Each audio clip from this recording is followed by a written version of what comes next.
So guys, आज मैं आपको मून नाइट की पूरी स्टोरी एक्सप्लेन करने जा रहा हूँ और मुझे उम्मीद है कि आपको ये वीडियो जरूर पसंद आएगी और आप इस वीडियो का 10 के लाइक एम भी जल्दी पूरा कर देंगे।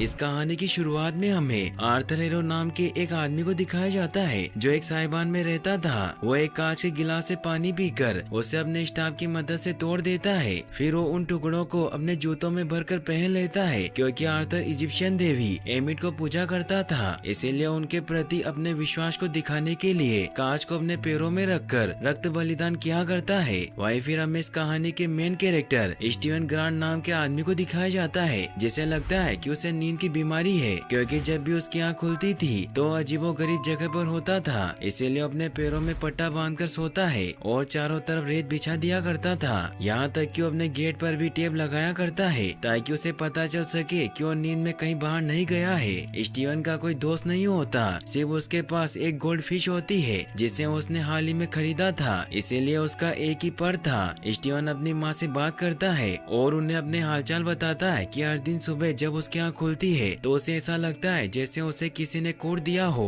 फिर वो अपने काम पर निकल जाता है क्योंकि वो ब्रिटिश म्यूजियम के गिफ्ट शॉप में काम किया करता था। वो जब म्यूजियम पहुंचता है तो देखता है कि एक लड़की गीजा के पिरामिड के मॉडल में कचरा डाल रही है, तो उसे ऐसा करने से मना करता है और उसे एक इजिप्शियन ताबूत दिखाकर बताता है कि पुराने मिस्र के लोग एक हुक को नाक में घुसेड़कर सारे ऑर्गन बाहर निकाल लिया करते थे, सिर्फ वो दिल को ही बॉडी में छोड़ते थे क्योंकि वो मानते थे कि परलोक में इंसाफ साफ दिल देखकर ही किया जाएगा और सिर्फ अच्छे कर्म वाले ही मरने के बाद सुकून के मैदान में जा पाएंगे। तो लड़की उसे कहती है कि क्या तुम्हें बुरा नहीं लगा जब उन्होंने तुम्हें मैदान में घुसने नहीं दिया? तो स्टीवन उसे कहता है कि तुम्हें क्या कह रही हो, मैं तो अभी जिंदा हूँ। तभी वहाँ उसकी बॉस डोना आ जाती है जो उस पर गुस्सा होती है कि मैंने तुम्हें कितनी बार समझाया है कि तुम कोई टूर गाइड नहीं हो, फिर भी तुम वो बनने की कोशिश क्यों करते हो और तुम्हारा काम सिर्फ बच्चों को टॉफियां बेचना है। तो स्टीवन उन्हें सॉरी कहता है जिससे वहाँ से चली जाती है। तभी उसके पास डायलर नाम की लड़की आती है जो वही नेशनल आर्ट गैलरी में काम किया करती थी। वो स्टीव को अपनी डेट के बारे में याद दिलाती है कि हमें कल शाम 7 बजे डिनर करने जाना है, लेकिन स्टीवन को कुछ याद नहीं होता मगर वो खुश होता है कि उसके साथ डेट पर जाने वाला है। फिर शाम को जब वो डोना की मदद कर रहा था तब वो डोना को बताता है कि जब मैं आज सुबह म्यूजियम आया था तो मैंने बाहर इजिप्शियन देवताओं के सुपर क्लब एनियाड के पोस्टर लगे हुए देखे थे, लेकिन इसमें बहुत बड़ी गलती है क्योंकि एनियाड में 9 देवता होते हैं और इसमें सिर्फ 7 ही दिखाए गए हैं। स्टीवन ये सब इसीलिए कह रहा था क्योंकि वो गिफ्ट शॉप में काम करके बोर हो चुका था और उसे टूर गाइड की नौकरी चाहिए थी क्योंकि उसे इजिप्शियन गॉड की हिस्ट्री के बारे में सब कुछ पता होता है। लेकिन डोना उसकी बात नहीं सुनती और उस पर गुस्सा होती है क्योंकि उसे टूर गाइड की नौकरी नहीं देना चाहती थी। फिर स्टीवन वहाँ से वापस घर की तरफ लौट जाता है और रास्ते में स्ट्रीट परफॉर्मर के पास बैठा होता है और उसे अपनी वियर्ड लाइफ के बारे में बताता है कि मैं रात को अचानक नींद में चलने लग जाता हूँ और सुबह जब मेरी आँख खुलती है तो मैं अजीब अजीब जगहों पर होता हूँ, इसीलिए मैं रात भर जागने की कोशिश करता हूँ। फिर उसे कुछ पैसे देकर घर लौट जाता है जहाँ वो सोने से पहले हमेशा की तरह रेत बिछा देता है और गेट पर टेप लगाकर पट्टा बांधकर सो जाता है। लेकिन वो कोशिश करता है कि उसे नींद ना आए, इसीलिए वो जागते रहो नाम के एक प्रोग्राम को सुनता है जिसके अनुसार वो पजल सोल्व करता है और इजिप्शियन किताबें पढ़ने लगता है। लेकिन फिर भी थकावट की वजह से उसकी आंख लग जाती है और सुबह जब उसकी आंख खुलती है तो किसी गांव टाइप की जगह पर होता है और उसका जबड़ा टूटा हुआ था। स्टीव को समझ नहीं आता, तभी उसे अपने अंदर से एक अजीब सी आवाज सुनाई देती है जो आवाज उसे उसकी बॉडी को मार्क के हवाले करने को कहती है। इसका मतलब ये था कि स्टीवन के अंदर मार्क स्पेक्टर नाम की एक और शख्सियत मौजूद थी, लेकिन स्टीवन को कुछ समझ नहीं आता और जब वो अपने जेब में हाथ डालता है तो उसमें एक गोल्ड स्क्राब होता है। तभी हमें यहाँ पीछे इजिप्शियन गॉड खोंशू दिखाई देते हैं जो चंद्रमा और प्रतिशोध के गॉड होते हैं। इसका मतलब ये था कि स्टीवन को जो आवाज सुनाई दे रही थी वो खोंशू की ही थी। लेकिन जैसे ही स्टीवन पीछे मुड़ता है तो वहाँ एक बिल्डिंग होती है जिसमें से 2 लोग उस पर फायर करने लग जाते हैं। ये देखकर स्टीवन वहाँ से भागने लगता है, लेकिन वो लोग उसका पीछा नहीं छोड़ते क्योंकि स्टीवन ने उनका स्क्रैप चुरा लिया था। स्टीवन गाँव में पहुँच जाता है लेकिन वहाँ हर तरफ बंदूकों से लेस लोग मौजूद होते हैं जो उसे ढूंढ रहे थे, इसीलिए उनसे बचने के लिए खुद को लोगों में छिपा लेता है। जहाँ हमें पता चलता है कि वो सभी लोग आर्थर हेरो से मिलने के लिए इकट्ठा हुए थे। आर्थर हेरो वही शख्स होता है जिसे हमें इस एपिसोड की शुरुआत में दिखाया गया था। आर्थर इजिप्शियन गॉड एमिट को समर्पित पंथ के लीडर होते हैं जिनके पास एमिट की शक्ति का अंश था।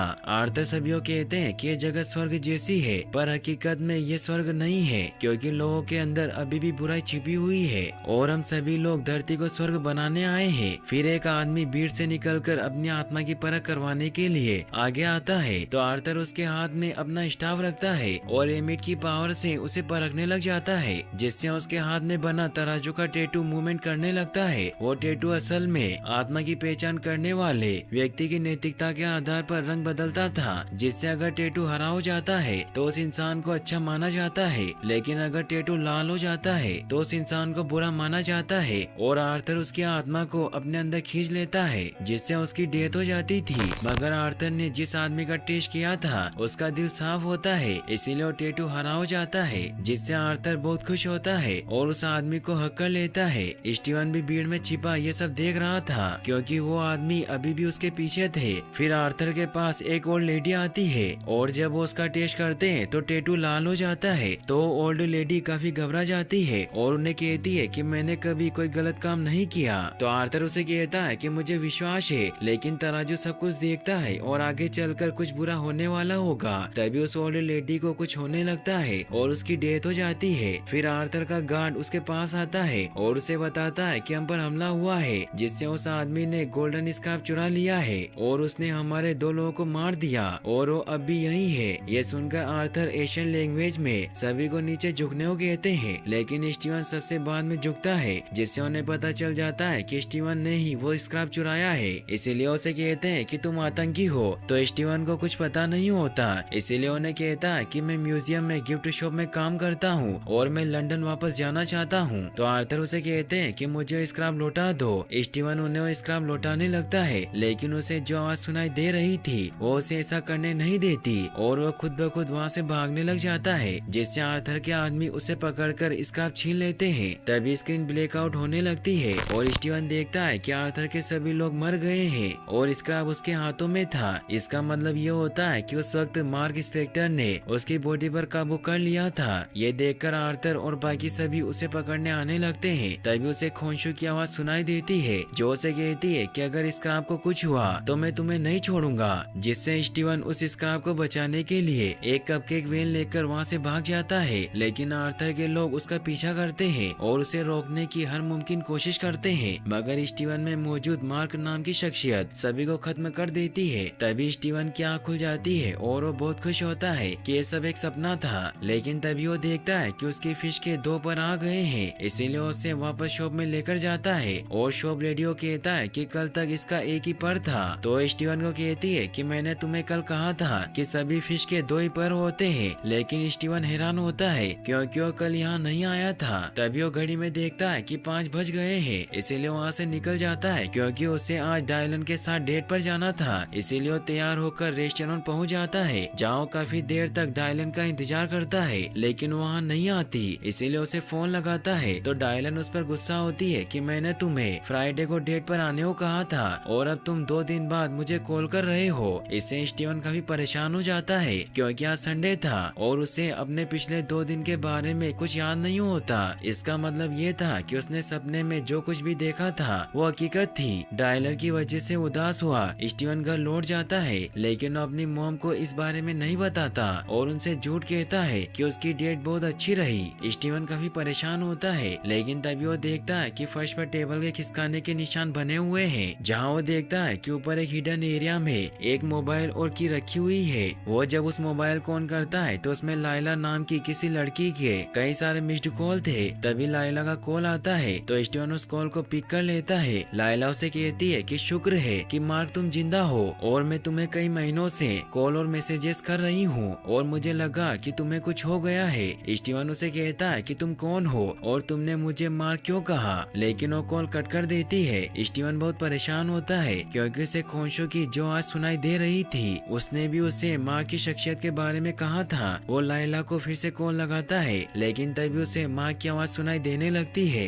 लेकिन उसे लगता है कि कोई उसके साथ मजाक कर रहा है, इसीलिए वो वॉशरूम की तरफ जाता है, लेकिन वहाँ कोई नहीं होता, मगर उसे शीशे में खुद की एक अलग ही शख्सियत नजर आती है। स्टीवन परेशान होता है, तभी वहाँ लाइट ब्लिंक करने लगती है और सभी चीजें नीचे गिरने लग जाती है, इसीलिए स्टीवन वहाँ से लिफ्ट की तरफ भागता है, लेकिन तभी उसे इजिप्शियन गॉड खोंशू नजर आते हैं जो उसकी तरफ बढ़ रहे थे, लेकिन वो अचानक बस में पहुंच जाता है। सभी उसकी वियर्ड हरकतें देख उसे पागल समझते हैं, लेकिन स्टीव को खोंशू दिखाई देते हैं, लेकिन अचानक वो कहीं गायब हो जाते हैं। फिर स्टीवन जब स्टॉप पर उतरता है तो उसे बस में आर्थर हेरो भी दिखाई देता है, जिससे वो और ज्यादा डर जाता है और वो म्यूजियम आकर सिक्योरिटी ऑफिसर जेबीओ कहता है कि कोई मेरा पीछा कर रहा है, इसीलिए तुम किसी को अंदर आने मत देना। लेकिन जेबीओ से कहता है कि ये म्यूजियम है, इसीलिए मैं किसी को नहीं रोक सकता। फिर स्टीवन जब अंदर आता है तो वो देखता है कि आर्थर भी वहाँ आ गया था। आर्थर उसे कहता है कि मुझे लगा कि तुमने झूठ कहा कि तुम यहाँ काम करते हो। स्टीवन उससे काफी डर जाता है क्योंकि उसने वहाँ एक ओल्ड लेडी को जान से मार दिया था, इसीलिए वो सभी को वहाँ उसे आर्थर से बचाने को कहता है, लेकिन सभी के हाथ में एमिट के निशान थे। इसका मतलब ये था कि वो भी एमिट को मानते थे। आर्थर उसे कहता है कि वो स्क्रैप मेरा नहीं है, वो एमिट का है, इसीलिए वो मुझे दे दो। और वो उसे एमिट के बारे में बताते हैं कि वो एक इजिप्शियन देवी है और ये पापियों की पहली यमराज थी जो हमारे उम्र भर के कर्म देखकर हमारा इंसाफ करती है और उन्हें सब कुछ पता है जो हमने किया है और हम करने वाले हैं। स्टीवन काफी डर जाता है, लेकिन कोई उसे वहाँ से जाने नहीं देता।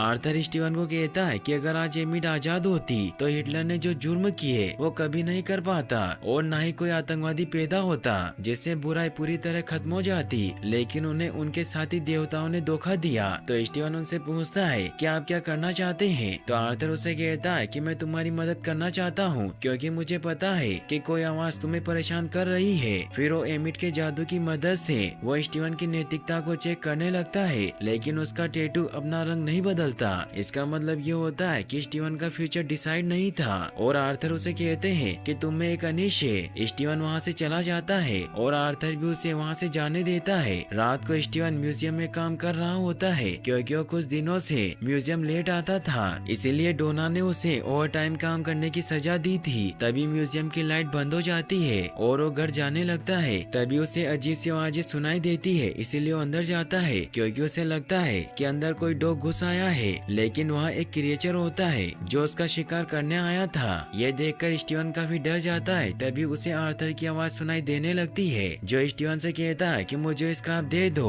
और उसके बदले में तुम्हारी जान बख्श दूंगा। वो क्रिएचर स्टीवन के पीछे पड़ जाता है और स्टीवन उससे बचता हुआ भागने लगता है और वो खुद को वॉशरूम में बंद कर लेता है। स्टीवन को वहाँ मार की आवाज सुनाई देने लगती है और वो उसे कहता है कि मैं तुम्हें बचा सकता हूँ, लेकिन तुम इस बार मेरे खिलाफ मत जाना और इसके लिए तुम्हें खुद को मुझे सौंपना होगा। लेकिन स्टीवन उसे मना कर देता है। तो मार्क उसे कहता है कि वो क्रिएचर गेट तोड़ने वाला है, इसीलिए हमारे पास वक्त नहीं है। तो स्टीवन काफी डर जाता है और उसे लगता है कि वो सपना देख रहा है, इसीलिए वो खुद को चाटे मारने लगता है, लेकिन ये सब असली था। मार्क उसे कहता है कि तुम्हें कुछ नहीं होगा, मुझे हमें बचाने दो। तो स्टीवन मान जाता है। तभी स्टीवन को कुछ होने लगता है और वो क्रिएचर भी अंदर आ जाता है, लेकिन लड़ाई में स्टीवन मार्क की वजह से मून नाइट में बदल जाता है और यहाँ फाइनली हम मून नाइट को देख पाते हैं जो उस क्रिएचर को बेरहमी से मारकर खत्म कर देता है। फिर दिखाया जाता है कि अगले दिन जब स्टीवन की आँख खुलती है तो बहुत डरा हुआ होता है। उसे लगता है कि म्यूजियम में जो कुछ भी हुआ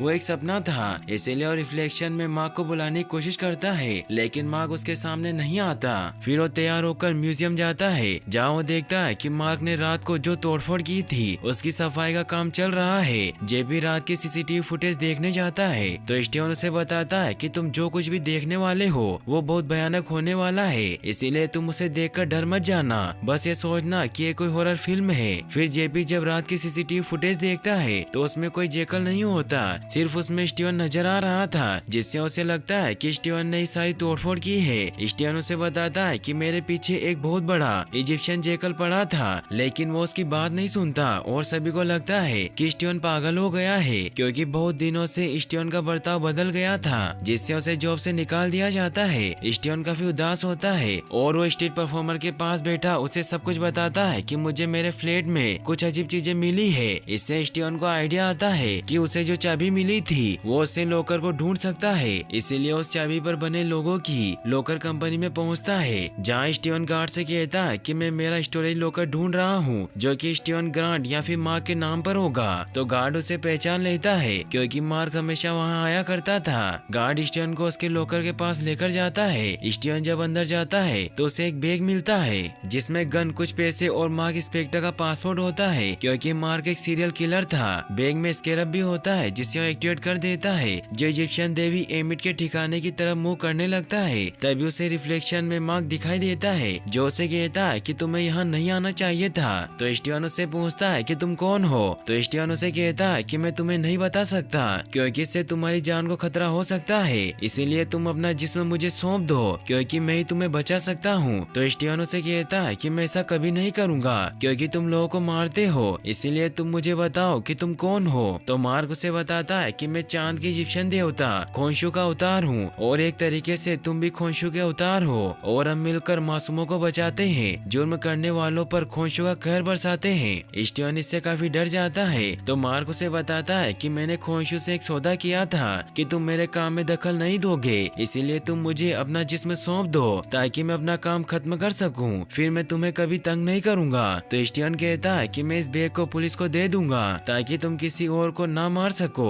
फिर वो बैग लेकर वहाँ से भागने लगता है। तभी उसे खोंशू दिखाई देता है, जो उसे कहता है कि इस बैग को वापस रख दो, लेकिन स्टीवन उसकी बात नहीं सुनता और वहाँ से डरता हुआ बाहर आ जाता है, जहाँ उसे लायला देख लेती है। स्टीवन उसकी आवाज से समझ जाता है कि वो लायला है। वो उसे अपने साथ लेकर चली जाती है क्योंकि उसे लगता है कि वो मार्क है, लेकिन स्टीवन अजीब अजीब बातें करता है और उसे समझाने की कोशिश करता है कि मैं मार्क नहीं हूँ, लेकिन लायला उसकी बात नहीं सुनती। वो सोचती है कि लोगों से बचने के लिए वो ऐसी बातें कर रहा है, इसीलिए उसे कहती है कि मैं तुम्हारी वाइफ हूँ, लेकिन तुम्हें मुझसे डरने की कोई जरूरत नहीं है। स्टीवन काफी हैरान होता है और उसे सब समझाने के लिए अपने घर चलने को कहता है। वो जब स्टीवन के फ्लैट में पहुँचते हैं तो वहाँ लायला देखती है कि स्टीवन के घर पर फ्रेंच और हायरोग्लिफिक किताबों का कलेक्शन मौजूद है। वो एक फ्रेंच किताब को पढ़ती है जो उन दोनों की फेवरेट होती है। फिर वो उसे डिवोर्स पेपर देती है और उसे कहती है कि तुमने मुझे डिवोर्स पेपर भेजे थे, लेकिन इन पर साइन नहीं किया। तो स्टीवन उन पेपर पर साइन करने से मना कर देता है और उसे बताने की कोशिश करता है कि मार्क उसके लिए सही नहीं है, और उसे स्केरब दिखाने लगता है।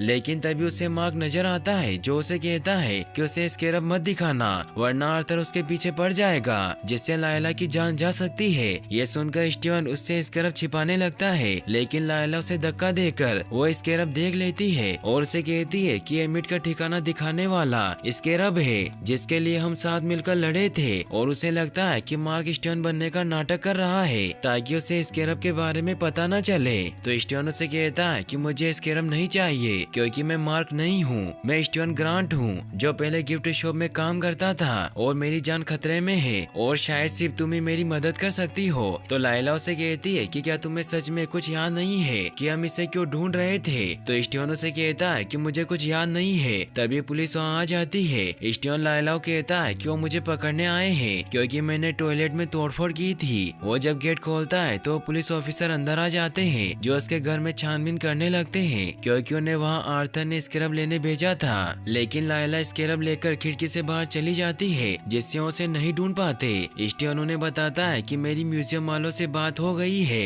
वो मुझ पर केस नहीं करेंगे, बस मुझे किश्तों में तोड़फोड़ के पैसे चुकाने होंगे। तो ऑफिसर उसे बताता है कि तुम पर चोरी का सामान रखने का इल्जाम है। तभी उन्हें वहाँ जिम बैग में माँ का पासवर्ड मिलता है, जिससे उसे पकड़कर अपने साथ ले जाते हैं। वो जब मार्क के बारे में चेक करते हैं तो उन्हें पता चलता है कि मार्क एक खुकार मुजरिम है, जो आतंकी गिरोह में था, जिसने इजिप्ट की रिसर्च साइट पर हमला करके आर्कियोलॉजिस्ट को जल्लादों की तरह मार दिया था। स्टीवन उन्हें समझाने की कोशिश करता है कि वो में नहीं था, लेकिन उसकी बात नहीं सुनते और उसे आर्थर के साहिबान में लेकर जाते हैं। स्टीवन इससे काफी डर जाता है। वो बाहर एक लड़की से मदद मांगने लगता है, लेकिन वो देखता है कि उसके हाथ पर भी एमिट का निशान है। तभी उसे रिफ्लेक्शन में मार्क दिखाई देता है, जो उसे कहता है कि मुझसे भागने की कोई जरूरत नहीं है, खुद को मुझे सौंप दो। तो स्टीवन उसे कहता है कि मैं ऐसा कभी नहीं करूंगा, क्योंकि मैंने देखा कि तुमने उन मासूमों को किस तरह मारा था। तभी वहाँ आर्थर आ जाता है, जो स्टीवन को बाहर निकालकर उसकी हथकड़ी खोल देता है और ऑफिसर वहाँ से चले जाते हैं। आर्थर स्टीवन से कहता है कि मैं तुम्हारा भाग्य नहीं देख सका, क्योंकि तुम खोंशू के अवतार हो और तुम्हें मार्क और खोंशू की अजीब अजीब आवाजें सुनाई देती है, लेकिन मेरे पास इसका इलाज है। तभी स्टीवन को खोंशू दिखाई देता है, जो उसे आर्थर को मारने को कहता है, लेकिन आर्थर उसे कहता है कि तुम्हें उसकी हर एक बात मानने की जरूरत नहीं है और मैं तुम्हें कुछ दिखाना चाहता हूँ। फिर उसे बताता है कि पहले इस इलाके में बहुत से जुर्म हुआ करते थे जिससे यहाँ के लोग बहुत दुखी थे, लेकिन अब ये सब एमिट की वजह से सुरक्षित है और रात को दरवाजा खुला छोड़कर सोते हैं। फिर उसे साहिबान के अंदर लेकर जाता है। कोंशो को गुस्सा आता है क्योंकि स्टोन उसकी बात नहीं सुन रहा था, इसीलिए वहाँ कुछ चीजें गिराने लगता है। तो आर्थर उसे कहता है कि डरो मत, वो तुम्हारे बिना कुछ नहीं कर पाएगा और उसकी देवताओं में भी कोई इज्जत नहीं है, इसीलिए उसे बेदखल कर दिया गया था। तो कोंशो स्टोन को कहता है कि मैं सिर्फ उन्हें ही सजा देता हूँ जो गुनाह कर चुके हैं, इसीलिए मैं सही इंसाफ हूँ। आर्थर स्टोन को कहता है कि तुम्हारे पहले मैं खोंशु का अवतार था, इसीलिए मुझे पता है कि वो मेरे बारे में क्या कह रहा है और खोंशु सिर्फ उन्हीं को सजा देता है जो गलत राह पर चल चुके हैं। लेकिन इससे काफी देर हो जाती है क्योंकि जब तक इंतकाम का मसीहा वहाँ पहुँचता है तो जुर्म हो चुका होता है,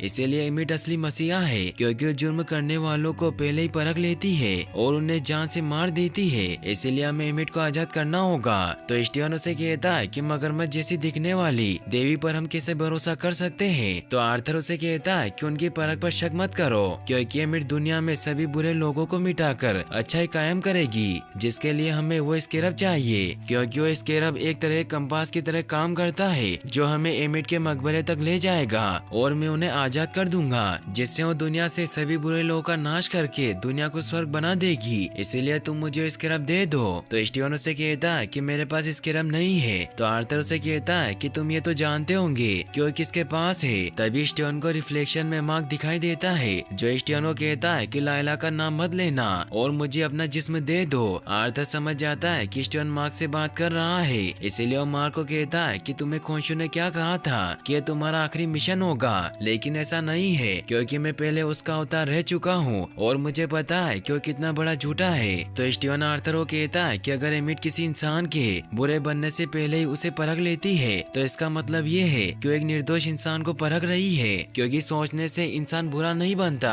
जैसे मैं हर रोज सोचता हूँ कि मैं अपने बॉस को मार दूंगा, लेकिन मैं उसे असल में नहीं मारूंगा। और अगर एक बच्चा 30 साल की उम्र में जुर्म करने वाला है तो एमिट उसे आज ही मार देगी और वो वहाँ मौजूद सभी लोगों को समझाने की कोशिश करता है कि मासूम लोगों को मारना एक जुर्म है और क्या यहाँ किसी को इस बात से इतराज नहीं है। लेकिन वो सभी आर्थर के साथ थे। आर्थर उसे अपना स्टाफ दिखाता है और उसे बताता है कि ये मुझे एमिट का दिया हुआ एक तोहफा है और इसमें उनकी शक्ति का छोटा सा अंश बसा हुआ है, इसीलिए तुम मुझे स्केरब दे दो क्योंकि मैं तुम पर उस शक्ति का इस्तेमाल नहीं करना चाहता। लेकिन स्टीवन उसे नहीं बताता, जिससे आर्थर उस पर हमला करने के लिए आगे बढ़ता है। लेकिन तभी वहाँ लायला आ जाती है और वो आर्थर को बताती है कि स्केरब मेरे पास है। आर्थर उसे कहता है कि स्केरब मुझे दे दो, वो बहुत अनमोल है। लेकिन लायला स्टीवन के पास जाती है क्योंकि उसे लगता है कि वो मार्क है, इसीलिए उसे अपना सूट पहनने को कहती है और उसे स्केरब दे देती है और वो दोनों वहाँ से भागने लगते हैं। आर्थर इससे गुस्सा होकर एमिट के स्टाफ से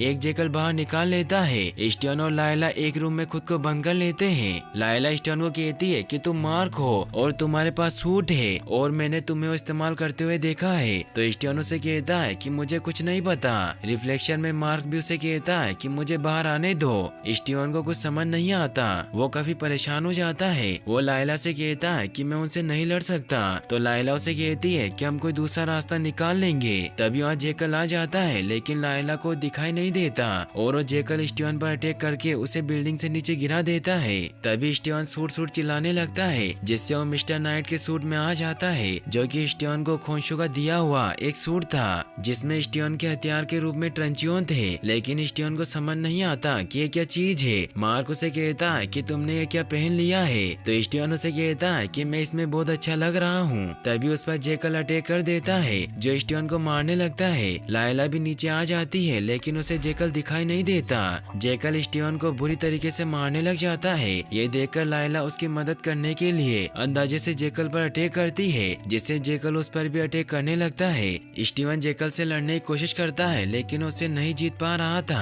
मार्क उसे कहता है कि जिस्म मुझे सौंप दो, लेकिन स्टीवन उसकी बात नहीं सुनता और वो फुल जोश में जेकल को पंच मारता है, जिससे वो नीचे गिर जाता है। ये देखकर वो बहुत खुश होता है, लेकिन तभी जेकल उस पर अटैक करके उसे बीच रास्ते में फेंक देता है और स्टीवन को मारने लगता है। वहाँ मौजूद किसी भी इंसान को जेकल दिखाई नहीं दे रहा था, इसीलिए सभी को लगता है कि स्टीवन एक पागल है। तभी वो एक कार से टकरा जाते हैं, जिससे जेकल जेकल और स्टीवन दूर गिर जाते हैं। मार्क स्टीवन को कहता है कि अपना जिस्म मुझे सौंप दो वरना वो जेकल लायला को मार देगा। तो स्टीवन उसकी बात मान लेता है और उसे अपना जिस्म दे देता है, जिससे मार्क मून नाइट के सूट में आ जाता है और अपने हथियार की सेंडार निकाल लेता है। लायला उसे कहती है कि जेकल को यहाँ से दूर ले जाओ। तो मार्क वहाँ से भागने लगता है, जिससे वो जेकल उसका पीछा करता है और मार्क उसे पकड़कर एक शिकार में घोंप देता है, जिससे वो जेकल नष्ट हो जाता है और वो वापस अपने असली रूप में आ जाता है। लेकिन मार्क देखता है कि उसकी जेब में स्केरब नहीं है, जिससे वो बहुत गुस्सा होता है। वही हमें उस स्केरब को दिखाया जाता है जो एक भिखारी को मिल जाता है। लेकिन तभी आर्थर वहाँ जाता है जो उस स्केरब को लेकर उस भिखारी को जान से मार देता है। लायला भी ये देख लेती है और वहाँ से भाग जाती है। वही मार्क काफी दुखी होता है। स्टीवन उसे कहता है कि मुझे रिफ्लेक्शन में बहुत बुरा लग रहा है और मैं अपनी जगह से हिल भी नहीं पा रहा हूँ, इसीलिए तुम मुझे अपना जिस्म दे दो। तो मार्क उसे कहता है कि तुमने हमेशा मुझे हावी होने से रोका है, इसलिए मैं तुम्हें जिस्म नहीं दूंगा और तुम बिना मेरी इजाजत के जिस्म नहीं ले सकते। तो स्टीवन उसे कहता है कि तुम ऐसा नहीं कर सकते, तुमने मेरी जिंदगी बर्बाद कर दी है और तुम्हारी वजह से मेरी जॉब चली गई। तो मार्क उसे कहता है कि जब काम पूरा हो जाएगा, जब मैं तुम्हारा कर्जा चुका दूंगा और तुम्हारी जिंदगी से पूरी तरह से गायब हो जाऊंगा और आज खोशू की बदौलत ही हम जिंदा हैं, मगर इसके लिए मुझे उनका हर एक हुक्म मानना पड़ता है। तो स्टीवन उसे कहता है कि खून तुम करते हो और इल्जाम मुझ पर आता है और तुम लायला को भी धोखा दे रहे हो, इसीलिए तुमने उसे अकेला छोड़ दिया। तो मार्क उसे कहता है कि मैं लायला को बचा रहा हूँ क्योंकि खोशू की उस पर नजर है और उसे अपना अवतार बनाना चाहता है और मैं ऐसा होने नहीं दे सकता क्योंकि इसमें बहुत खतरा है। तो स्टीवन उसे कहता है कि तुम झूठे हो और वो मार्क की बात नहीं सुनता, जिससे मार्क को बहुत गुस्सा आता है और वो ग्लास को तोड़ देता है। तभी वहाँ खोशू आ जाता है जो मार्क को कहता है कि तुमने जुबान दी थी कि स्टीवन दखल नहीं देगा। तो मार्क उसे कहता है कि मैं उसे संभाल लूंगा। तो खोशू से कहता है कि मैंने देखा कि तुम ऐसा नहीं कर पाए और हमारा सौदा हुआ था और तुम सौदे को बदल नहीं सकते क्योंकि जब मैंने तुम्हें बचाया था तो तुम एक जिंदा लाश थे, इसीलिए तुम्हारा जिस्म मेरी जागीर है। तो मार्क उसे कहता है कि हम स्केरब ढूंढ लेंगे। तो खोशू से कहता है कि आर्थर स्केरब ले गया है, जिस पर मार्क कहता है कि हम उसे दूसरे तरीके से रोकेंगे और एमिट तक उससे पहले पहुंचेंगे और मैं कुछ भी करके ये मिशन पूरा करके रहूंगा, फिर तुम मुझे आजाद कर देना। तो खोशू से कहता है कि तुम्हें काम करने में मजा आता है और हम एक दूसरे के बिना कुछ नहीं है और अगर तुम्हें इससे एतराज है तो मेरा अगला अवतार तुम्हारी पत्नी होगी और इस बात से तुम्हें एतराज होगा और इजिप्ट जाने के लिए निकल जाते हैं। फिर हमें दिखाया जाता है कि मार्क होटल में बैठा हुआ ड्रिंक कर रहा होता है और जब वो खिड़की खोलता है तो हमें पता चलता है कि वो कायरो आ गया था। वहीं फिर हमें लायला को दिखाया जाता है जो इजिप्ट जाने के लिए अपनी फ्रेंड लेग्रो से जाली पासवर्ड बनवा रही होती है क्योंकि उसे पता था कि मार्क हेरो को रोकने के लिए इजिप्ट के कायरो शहर में गया है। लेग्रो से कहती है कि 10 साल पहले तुमने जो प्राचीन चीजें चुराई थी, क्या तुम्हें उसका कोई डर नहीं है? तो लायला उन्हें कहती है कि मैं चोरी नहीं करती, बस मैं पहले से चुराई हुई चीजों को उनके असली हकदार तक पहुंचा देती हूं और उसके बदले में जो कुछ भी मिलता है उससे गुजारा हो जाता है। तो लेग्रो से कहती है कि तुम्हारी जिन जगहों से यादें जुड़ी हुई है उन जगहों पर मत जाना क्योंकि इससे तुम्हारे पिता की मौत के जख्म हरे हो जाएंगे। तो लायला उनकी बात समझ जाती है और पासपोर्ट लेकर वहाँ से निकल जाती है। वहीं हमें रेगिस्तान में आर्थर हेरो और उसके साथियों को दिखाया जाता है जो स्केरब की मदद से एमिट के ठिकाने की तरफ बढ़ रहे थे और फाइनली उन्हें वो जगह मिल जाती है जहाँ एमिट का मकबरा मौजूद था, जिससे वो सभी बहुत खुश होते हैं और उस जगह पर खुदाई करने की तैयारी स्टार्ट कर देते हैं। तभी वो पुलिस इंस्पेक्टर आर्थर को बताती है कि मार्क इंस्पेक्टर कायरो आ गया है क्योंकि वो हमें ढूंढ रहा है। तो आर्थर उसे कहता है कि मैं जानता हूँ मगर हमें एमिट को आजाद करने से कोई नहीं रोक सकता। वही हमें मार्क को दिखाया जाता है क्योंकि पिछले एपिसोड में मार्क ने स्टीवन को वापस जिस्म नहीं सौंपा था। मार्क एक आदमी के पीछे होता है ताकि वो जान सके कि एमिट का ठिकाना कहाँ है, लेकिन आर्थर के लोग उस आदमी को जान से मार देते हैं। वो मार्क को कहते हैं कि तुम हेरो तक कभी नहीं पहुंच पाओगे और वो तीनों मार्क पर हमला करने लगते हैं, जिससे मार्क और उन तीनों गुंडों के बीच फाइट स्टार्ट हो जाती है। मार्क एक गुंडे को मारने लगता है लेकिन तभी रिफ्लेक्शन में उसे स्टीवन दिखाई देता है जो उसे ऐसा करने से मना करता है। तभी ब्लैकआउट होने की वजह से वो अचानक टैक्सी में आ जाता है। मार्क को कुछ समझ नहीं आता।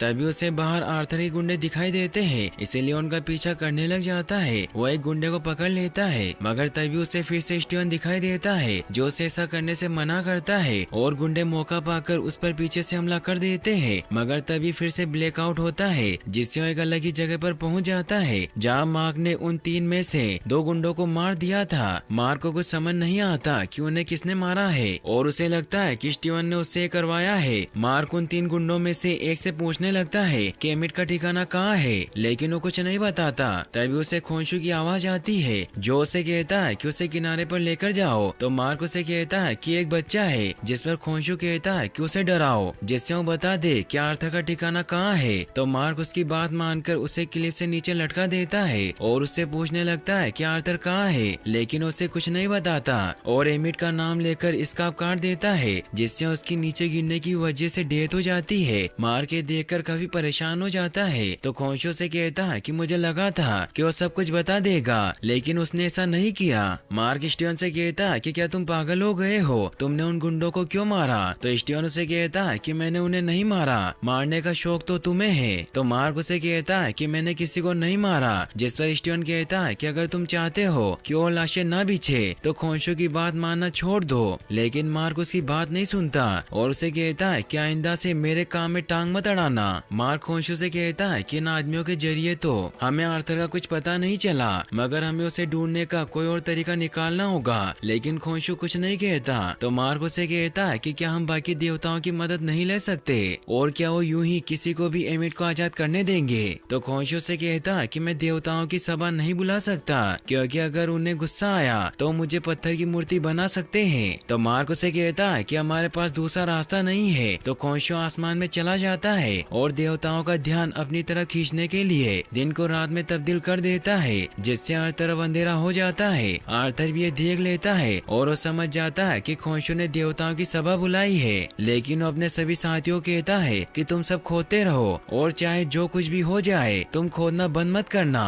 वहीं खोंशू मार्क को एक जगह पर लेकर जाता है और उसे बताता है कि सभी देवता अपने अवतार को बुला रहे हैं। तो मार्क उसे कहता है कि वो तो पूरी दुनिया में फैले हुए हैं, इसीलिए वो यहाँ कैसे आएंगे। तो खोंशू से बताता है कि एमियट यानी कि देवताओं के कक्ष का दरवाजा कहीं भी कभी भी खुल सकता है, जो तुम्हें उनके कक्ष यानी कि गिजा के पिरामिड में ले जाएगा। तभी अचानक वहाँ एक दरवाजा खुलने लगता है और खोंशू से बताता है कि पिछली बार जब मैंने देवताओं के सामने अपनी बात रखी थी तो मुझे बेदखल कर दिया गया था, इसीलिए तुम्हें हीरो के खिलाफ मजबूत दलीलें पेश करनी होगी ताकि वो हमारी बात पर विश्वास कर सके कि हीरो एमिट को आजाद कर रहा है। फिर खोंशू वहाँ से जाने लगता है। तो मार्क उसे कहता है कि क्या तुम मेरे साथ नहीं आओगे। तो खोंशू से कहता है कि मैं जरूर आऊंगा। फिर मार्क उस गेट के अंदर जाता है। स्टीवन भी रिफ्लेक्शन में ये सब देखकर हैरान हो जाता है कि वो गिजा के पिरामिड के अंदर चले गए हैं। तभी वहाँ ओसाइरिस, होरुस, इसिस, टेफनुत और हेतोर के अवतार आर्थर का न्याय करने के लिए आने लग जाते हैं। तभी वहाँ हेतोर की अवतार यसल मार्क से कहती है कि खोंशू कभी ड्रामे करने से बाज नहीं आता, मगर उसने तुम्हें हेतोर के बारे में तो बताया ही होगा, जो संगीत और प्रेम की देवी है। तो मार्क उसे कहता है कि खोंशू को देवताओं का जिक्र करना पसंद नहीं है, उन्हें बस खून खराबा पसंद है। तो यसल उसे कहती है कि ऐसा कैसे हो सकता है, क्योंकि हेतोर ने मुझे बताया कि कुछ वक्त पहले तक खोंशू को उसकी धुनें पसंद थी। तभी वहाँ बाकी के अवतार भी आ जाते हैं, जिनके जहन में उनके गोट की आत्मा आ जाती है और मार्क में भी खोंशू की आत्मा आ गई थी। इसीलिए ओसाइरिस खोंशू से कहता है कि हमें तुम्हारे अंदाज और हथियारों से एतराज है और उसी वजह से तुम पहले भी बेदखल हो चुके हो, और अगर आइंदा तुमने आसमान को छेड़ने की कोशिश की तो हम तुम्हें पत्थर में कैद कर देंगे।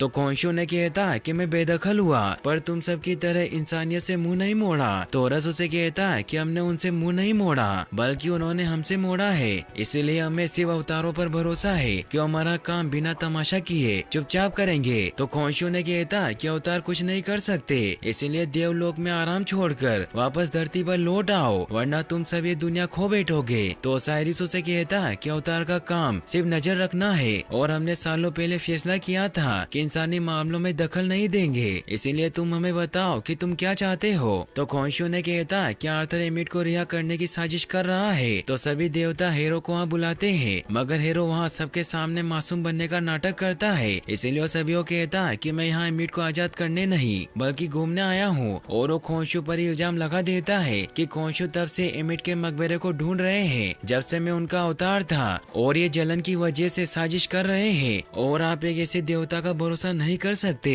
जो खुद एक कलंक हो, और उनका अवतार मार्क बीमार है और उसे तो ये तक नहीं पता कि वो कौन है, और इसके अंदर दो शख्सियत मौजूद है, और मैंने इसे खुद से बात करते और खुद को धमकाते देखा है, इसलिए आदमी पूरी तरीके से पागल है। इससे खोंशू को गुस्सा आ जाता है और आर्थर पर अटैक करने लगता है, लेकिन ओसाइरिस उसे रोक लेते हैं और उसे कहते हैं कि इस कक्ष में हिंसा करना मना है। आर्थर सभी को कहता है कि माँ का दिमागी संतुलन सही नहीं है, इसलिए खोंशू इसका इस्तेमाल कर रहा है और आपको उसे रोकना होगा। टोरस खोंशू कहता है कि हमें मार्क से बात करनी है और वो माँ की बॉडी से खोंशू को भेज देते हैं। मार्क आर्थर की बातों से काफी परेशान हो चुका था, इसीलिए उन्हें कहता है कि आर्थर सच कह रहा है कि मैं बीमार हूँ, लेकिन इससे सच नहीं बदल जाता कि यह आदमी खतरनाक नहीं है, लेकिन आप सब इस बात को नहीं समझ रहे। तो ओसाइरिस उसे कहता है कि आर्थर का जुर्म साबित नहीं हुआ है, इसीलिए हम इसे बरी करते हैं और वो सभी वहाँ से चले जाते हैं। मार्क काफी परेशान होता है तो यसल उसे कहती है कि एमिट की कब्र खोजने का एक और तरीका है और उसे बताती है कि एमिट को छिपाकर दफनाया गया था, इसीलिए उसका ठिकाना देवी देवता भी नहीं जानते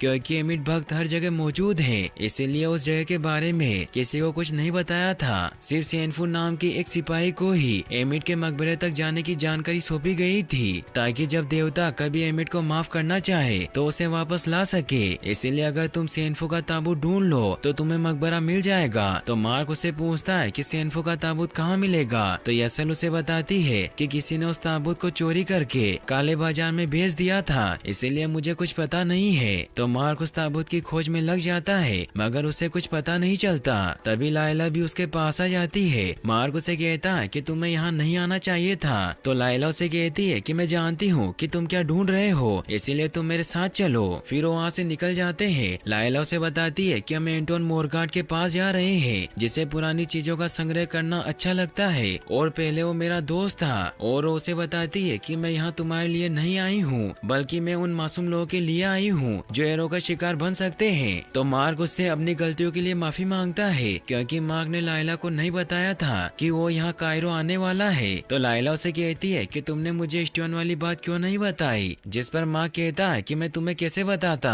कुछ दिनों पहले तो सब कुछ मेरे काबू में था मगर मैं उस बारे में कुछ बात नहीं करना चाहता।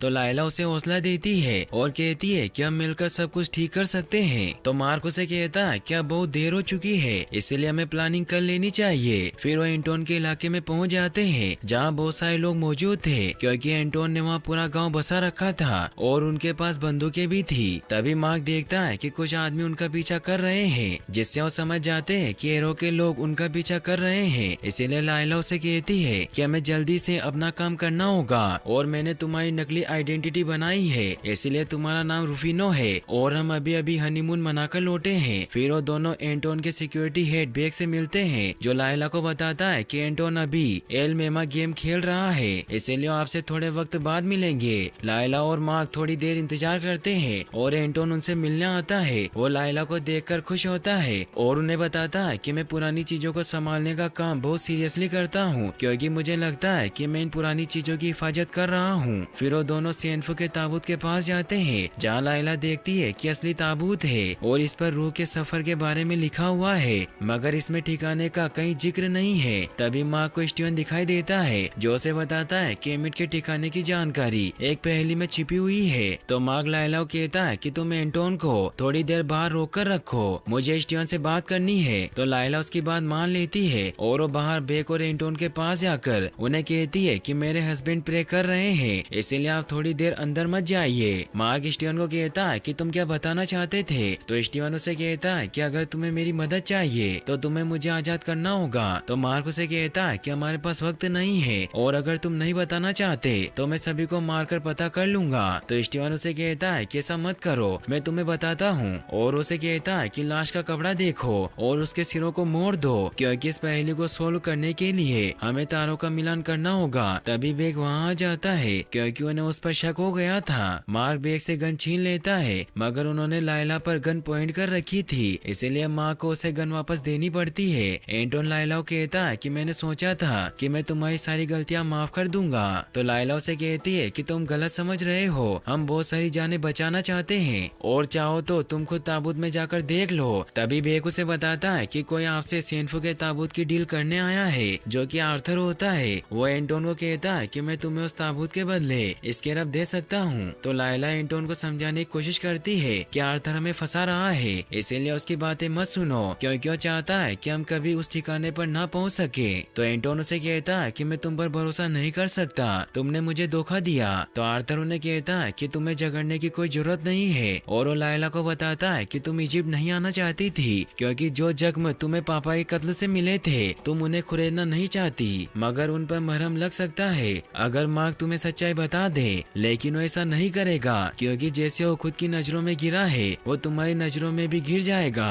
फिर वो एंटोन को एमिट का स्टाफ दिखाता है और उसे कहता है कि इस छड़ी में जो ताकत है मैं तुम्हें उसका इस्तेमाल करना सिखा सकता हूँ। और वो एमिट की पावर से सेनफू के ताबूत को खत्म कर देता है और वहाँ से निकल जाता है। खोंशू मार्क को कहता है कि योद्धा का रूप लो और किसी को भी मत बख्शना। तो मार्क मून नाइट के रूप में आ जाता है जिससे एंटोन के सभी गार्ड उस पर हमला करने के लिए आने लगते हैं। लायला भी मार्क का साथ देती है और उसे कहती है कि तुम सभी का ध्यान भटकाओ और मैं सेनफू की कब्र का कपड़ा हासिल करती हूँ। तो मार्क उसकी बात मान लेता है और सभी गार्ड को खत्म करने लग जाता है। वही लायला सेनफू की कब्र के सभी फटे हुए टुकड़ों को हासिल कर लेती है, मगर तभी बेग वहाँ आ जाता है तो लायला उस पर हमला करने लगती है। वही मार्क भी चुन चुन कर सभी को मार रहा होता है, लेकिन स्टीवन उसे परेशान करता है और उसे किसी को भी मारने से मना करता है, जिससे वो स्टीवन को जिस्म दे देता है। और स्टीवन मिस्टर नाइट के सूट में आ जाता है और वो सभी गुंडों को शांत करने की कोशिश करता है, मगर गार्ड उसके शरीर में भाला घुसेड़ने लग जाते हैं। ये देखकर स्टीवन मार्क को वापस जिस्म दे देता है और वो वापस मून नाइट के सूट में आ जाता है, लेकिन सभी गार्ड उसे पकड़ लेते हैं। वही लायला पर बेग भारी पड़ता है और उसे मारने की कोशिश कर रहा होता है, लेकिन लायला अपने नेकलेस को अलग कर लेती है जिसे उसने खास हमला करने के लिए बनाया था और वो उन दोनों चाकू को बेग के सीने में घोंप देती है और गन लेकर माँ की मदद करने लगती है। लेकिन तभी एंटोन उस पर हमला कर देता है। ये देखकर माँ को गुस्सा आ जाता है और वो एक एक करके सभी को खत्म कर देता है और लायला को बचाकर एंटोन को मार देता है। फिर वो वहाँ से एक कार लेकर निकल जाते हैं। लायला माँ को कहती है कि क्या हीरो सच कह रहा था कि तुमने मुझसे सच छिपाया है? तो मार्क उसे कहता है कि वो बकवास कर रहा था और वो तुम्हें मेरे खिलाफ भड़का रहा है। तो लायला भी उसकी बात समझ जाती है, मगर वो उसे कहती है कि जब मुझे तुम्हारे बारे में पता चला तो मुझे लगा कि अब हमारे बीच में और कोई भी बात छिपी नहीं रह सकती, पर हर बार और कुछ सामने आ जाता है और लगता है कि मैं तुम्हें जानती नहीं हूँ। तो मार्क उसे कहता है कि तुम मुझे नहीं जानती और वो रेगिस्तान में आ जाते हैं, लेकिन हीरो के लोग उनका पीछा कर रहे थे। मार्क और लायला एक जगह पर रुकते हैं जहाँ वो सेनफू के कपड़े को वापस जोड़ने लग जाते हैं, लेकिन उसे नहीं जोड़ पा रहे थे क्योंकि आर्थर ने उस कपड़े के टुकड़े टुकड़े कर दिए थे। लायला माँ को कहती है कि हमें स्टीवन की जरूरत है क्योंकि वो इन सभी चीजों में माहिर है, इसीलिए हमें उसे मौका देना चाहिए। तो खोंशू से कहता है कि पहले हम देवताओं को बुलाकर फंस गए थे और अब हम उस बावले को नहीं बुला सकते, वो तुम्हें जिस्म वापस नहीं करेगा। मगर माँ को कोई दूसरा तरीका नजर नहीं आ रहा था, इसीलिए वो स्टीवन को जिस्म सौंप देता है। स्टीवन उन सभी टुकड़ों को जोड़ने लग जाता है और वो लायला को बताता है कि इजिप्शियन ने दुनिया को रास्ता खोजना सिखाया क्योंकि इजिप्ट में सब एक जैसा होता है, इसीलिए उन्होंने सूरज और तारों से रास्ता ढूंढने का एक अनोखा तरीका बनाया और वो सेनफू के उन कपड़े को जोड़कर पहली को सोल्व कर लेता है। लायला ये देखकर बहुत खुश होती है क्योंकि उस चित्र में उन्हें कॉन्स्टेलेशन दिखाई दे रहा था। तो लायला तारों से सितारों के कोऑर्डिनेट्स ढूंढने के लिए उसे स्कैन करने लगती है। तो स्टीवन उसे कहता है कि उतना आसान नहीं है जितना कि आप सोच रही हैं, क्योंकि सेनफू ने ये निशान 2000 साल पहले बनाए थे और तारे अपनी जगह बदलते रहते हैं और अगर हमें वो गलती से दिख भी गए तो भी हम उस जमाने की असली जगह से मीलों दूर पहुंच जाएंगे। इसलिए जिस रात इसे बनाया गया था उसका आसमान देखे बिना इसे ढूंढना नामुमकिन है। तो खोंशू से कहता है कि मुझे हर रात याद है और वो दोनों खोंशू के पीछे जाते हैं, जहाँ खोंशू स्टीवन को बताता है कि मैं उस रात का आसमान ला सकता हूँ, लेकिन मुझे उसकी कीमत चुकानी होगी क्योंकि मुझे देवता इस काम के लिए पत्थर की मूर्ति में कैद कर देंगे। मगर तुम मार्क से कहना कि वो मुझे छुड़वाने आए। फिर स्टीवन भी अपने सूट में आ जाता है और खोंशू और स्टीवन मिलकर आसमान को पीछे करने लग जाते हैं और वो स्पीड इतनी ज्यादा होती है कि तारों की अजीब सी लाइनें बनने लग जाती है जिसे सभी लोग देख पा रहे थे। और खोंशू उस रात को वापस ले आता है और लायला को भी वो नक्षत्र नजर आ जाते हैं जिसकी मदद से वो एमिट के ठिकाने की लोकेशन पता करने लग जाती है। लेकिन खोंशू के इस काम की वजह से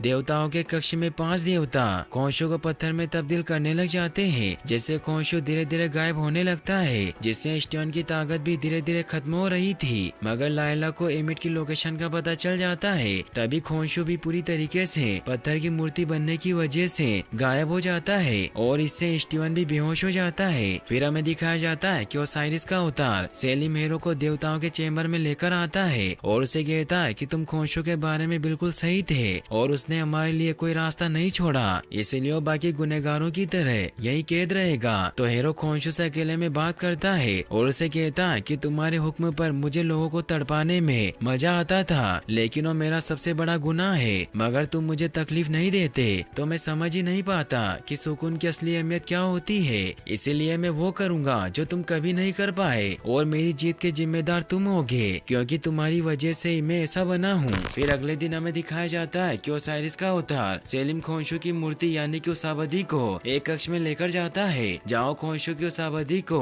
बाकी के देवताओं की उस आबादी के साथ रख देता है। वही हमें स्टीवन को दिखाया जाता है जिसकी पावर जाने की वजह से वो बेहोश हो गया था, जिससे उसके अंदर ना तो खोंशू की कोई पावर बची ना ही कोई सूट बचा था। लायला उसे होश में लाने की कोशिश कर रही होती है, लेकिन तभी आर्थर के लोग वहाँ आ जाते हैं क्योंकि वो उनका पीछा कर रहे थे, इसीलिए उन पर हमला कर देते हैं। लेकिन लायला बहुत ही चालाकी से अपनी कार में छिप जाती है, जहाँ उसे फ्लेयर स्टिक दिखाई देती है, इसीलिए स्टिक की मदद से आर्थर के लोगों पर हमला कर देती है, जिससे उनकी गाड़ी में रखी हुई बुलेट ब्लास्ट हो जाती है और आर्थर के लोग मारे जाते हैं। स्टीवन ये देखकर हैरान होता है कि लायला ने उन्हें मार दिया। फिर वो दोनों आर्थर को रोकने के लिए एमिट के ठिकाने की तरफ बढ़ने लग जाते हैं। वो उस जगह काफी करीब पहुंच जाते हैं, लेकिन आगे का रास्ता काफी सकरा था, इसीलिए वो पैदल ही आगे बढ़ते हैं और कुछ ही घंटों में एमिट के ठिकाने पर पहुंच जाते हैं। लेकिन वो देखते हैं कि वहाँ कोई नहीं है, क्योंकि आर्थर और उसके साथी अंदर जा चुके थे। इसीलिए लायला स्टीवन को कहती है कि हमें अंदर जाने का कोई और तरीका ढूंढना होगा, और वो वहाँ कैंप से अपनी जरूरतों का सामान लेने लग जाते हैं। स्टीवन को रिफ्लेक्शन में मार्क दिखाई देता है जो उसे कहता है कि तुम मुझे जिस्म दे दो, क्योंकि हमारे पास सूट नहीं है, जिससे ना तो हमारे जख्म बनेंगे ना ही शक्ति मिलेगी। लेकिन स्टीवन उसकी बात नहीं सुनता, तो मार्क उसे कहता है कि मैं ऐसी मुश्किलों का सामना कर चुका हूँ और तुम अकेले नहीं हो। तो स्टीवन उसे कहता है कि मैं जानता हूँ कि मैं अकेला नहीं हूँ, लायला मेरे साथ है। तो मार्क समझ जाता है कि वो लायला से प्यार करने लगा है, इसीलिए उसे कहता है कि अगर तुमने लायला को छूने की कोशिश की तो मैं तुम्हें नहीं छोड़ूंगा। लेकिन स्टीवन उसकी बातों पर ध्यान नहीं देता और वहाँ से चला जाता है। लायला और स्टीवन नीचे मकबरे में जाने की तैयारी करने लगते हैं, जहाँ लायला स्टीवन को बेड से बांधते वक्त उसे किस करने लगती है। तो स्टीवन उसे बताता है कि मार्क तुम्हें बचाना चाहता है, इसीलिए वो तुमसे दूर जा रहा था, क्योंकि उसे लगता है कि खोंशू तुम्हें अवतार बना लेगा, और मार्क ऐसा नहीं चाहता। तो लायला उसे कहती है कि उसे मेरी फिक्र करने की कोई जरूरत नहीं है, और वैसे भी मुझे रखवाली नहीं चाहिए, मुझे सिर्फ ईमानदारी चाहिए, और वो खूबी सिर्फ तुम में है। तो स्टीवन इससे खुश हुआ लायला को किस कर लेता है, क्योंकि अब वो दोनों एक दूसरे को पसंद करने लगे थे। मगर मार्क इस बात से खुश नहीं था, इसलिए जब लायला मकबरे के अंदर जाती है तो मार्क स्टीवन पर हावी होकर उसे पंच मारता है, जिससे स्टीवन सीधा ही अंदर गिर जाता है। लायला वहाँ अपने डेड अब्दुल्ला अल फुली की याद में वहाँ उनके फर्स्ट अल्फाबेट लिखती है, और वो स्टीवन को बताती है कि मेरे डेड एक फेमस जिद्दी आर्कियोलॉजिस्ट थे, और अगर आज वो जिंदा होते तो इस जगह को देखकर बहुत खुश होते। फिर वो दोनों आगे बढ़ने लगते हैं, जहाँ उन्हें एक भूल भुलैया दिखाई देती है, जहाँ आगे जाने के 6 रास्ते थे, जो कि असल में आयोफोरस की पहेली थी। लायला को वहाँ कुछ गोलियां दिखाई देती है, लेकिन उसे समझ नहीं आता कितनी गोलियां किस पर चलाई होगी। स्टीवन समझ जाता है कि ये पूरी जगह होरस की आंख का निशान है, इसीलिए वो वहाँ पत्थर पर होरस की आंख बनाता है और लायला को बताता है कि एमिट का आखिरी अवतार इजिप्ट का राजा फेरो था, जिससे वो खुश होते हैं। स्टीवन लायला को बताता है कि होरस की आंख मन की आंख थी, जो 6 इंद्रियों को दर्शाती है, और इसमें जो लंबी लाइन होती है वो जीबान को दर्शाती है, जिससे लायला समझ जाती है कि एमिट की आवाज उसका अवतार था। इसीलिए वो सीधी लाइन वाले रास्ते की तरफ बढ़ने लग जाते हैं, जहाँ उन्हें हेका पुजारियों के चित्र दिखाई देते हैं। हेका पुजारी दरअसल प्राचीन मिस्र के जादूगर होते थे, जिन्हें उनके फेरो यानी कि राजा की रक्षा के लिए उनके साथ दफनाया जाता था। लायला स्टीवन को बताती है कि यहाँ कई सारी मम्मी रखी हुई है, इसलिए ये वो सभी लोग होंगे जिन्होंने इस मकबरे में घुसने की कोशिश की होगी, लेकिन हेका पुजारियों ने इन्हें मार डाला। तभी स्टीवन को वहाँ ताजा खून और मांस दिखाई देता है। यह देखकर लायला उसे कहती है कि हमें यहाँ से आगे बढ़ना होगा, लेकिन वहाँ आगे हड्डियाँ और खून के निशान थे, जिससे स्टीवन काफी डर जाता है, और वो लायला को कहता है कि हमें किसी दूसरे रास्ते से चलना चाहिए, और उसे वहाँ ऊपर एक रास्ता दिखाई देता है। तो लायला स्टीवन को वो रास्ता चेक करने के लिए ऊपर चढ़ा देती है, जहाँ स्टीवन देखता है कि वहाँ लाश पर लगाने वाले मसाले और मुर्दों को ताजा रखने की सारी चीजें रखी हुई है, और स्टीवन को वहाँ आगे जाने का रास्ता नजर आ जाता है, जिससे वो बहुत खुश होता है। तभी उसे गोलियों की आवाज सुनाई देती है, जिससे उन्हें समझ नहीं आता कि आर्थर के लोग किस पर फायरिंग कर रहे हैं। तभी वहाँ वहाँ कोई आने लगता है, इसीलिए स्टीवन लायला को छिपने को कहता है। तभी वहाँ पर एक हेका पुजारी उस पुलिस इंस्पेक्टर की बॉडी लेकर आता है जो एपिसोड 2 में स्टीवन को आर्थर के पास लेकर गया था, जिसका नाम बिली था। वो हेका पुजारी बिली को मार देता है क्योंकि उसने फेरो यानी कि राजा के मकबरे में आने का जुर्म किया था और वो बिली के सारे अंगों को निकालकर बोतलों में भरने लग जाता है ताकि वो उसका मम्मीफिकेशन कर सके। स्टीवन और लायला ये देखकर काफी डर जाते हैं। लायला भी वहाँ उसी पत्थर के पीछे छिपी होती है। तभी हेका पुजारी को स्टीवन की आवाज सुनाई देती है, इसीलिए ऊपर आने लग जाता है। ये देखकर लायला स्टीवन को बचाने के लिए उस हेका पुजारी का ध्यान भटकाती है और वहाँ से भागने लग जाती है, जिससे मार्क उस हेका पुजारी पर टेबल फेंक देता है, जिससे उसे लगता है कि उसने उसे मार दिया और वो मकबरे की तरफ जाने वाले रास्ते से आगे बढ़ने लग जाता है। वही लायला भी दूसरे रास्ते से भाग रही होती है, जिससे वह खाई में गिरने से बाल बाल बच जाती है और उस खाई के साइड में बने पत्थरों की मदद से आगे बढ़ने लगती है। मगर वो हेका पुजारी मरा नहीं था, इसीलिए वो लायला को पकड़ लेता है और उसे मारने लगता है, लेकिन लायला उसका हाथ तोड़ देती है और उस फ्लेयर स्टिक को उसकी आंख में घुसाकर खाई में फेंक देती है, जिससे वो खुद भी बहुत मुश्किल से नीचे गिरने से बचती है। लायला काफी घबरा जाती है। तभी आर्थर हेरो भी वहाँ आ जाता है। वह स्टीवन फेरो के मकबरे में पहुँचता है, जो कि बहुत शानदार मकबरा था, जिससे स्टीवन को पता चल जाता है कि वो मकबरा अलेक्जेंडर द ग्रेट का है, जो बरसों से खोया हुआ था और उसे आज तक कोई नहीं ढूंढ पाया। वहीं आर्थर लायला को उसके डेड के बारे में बताता है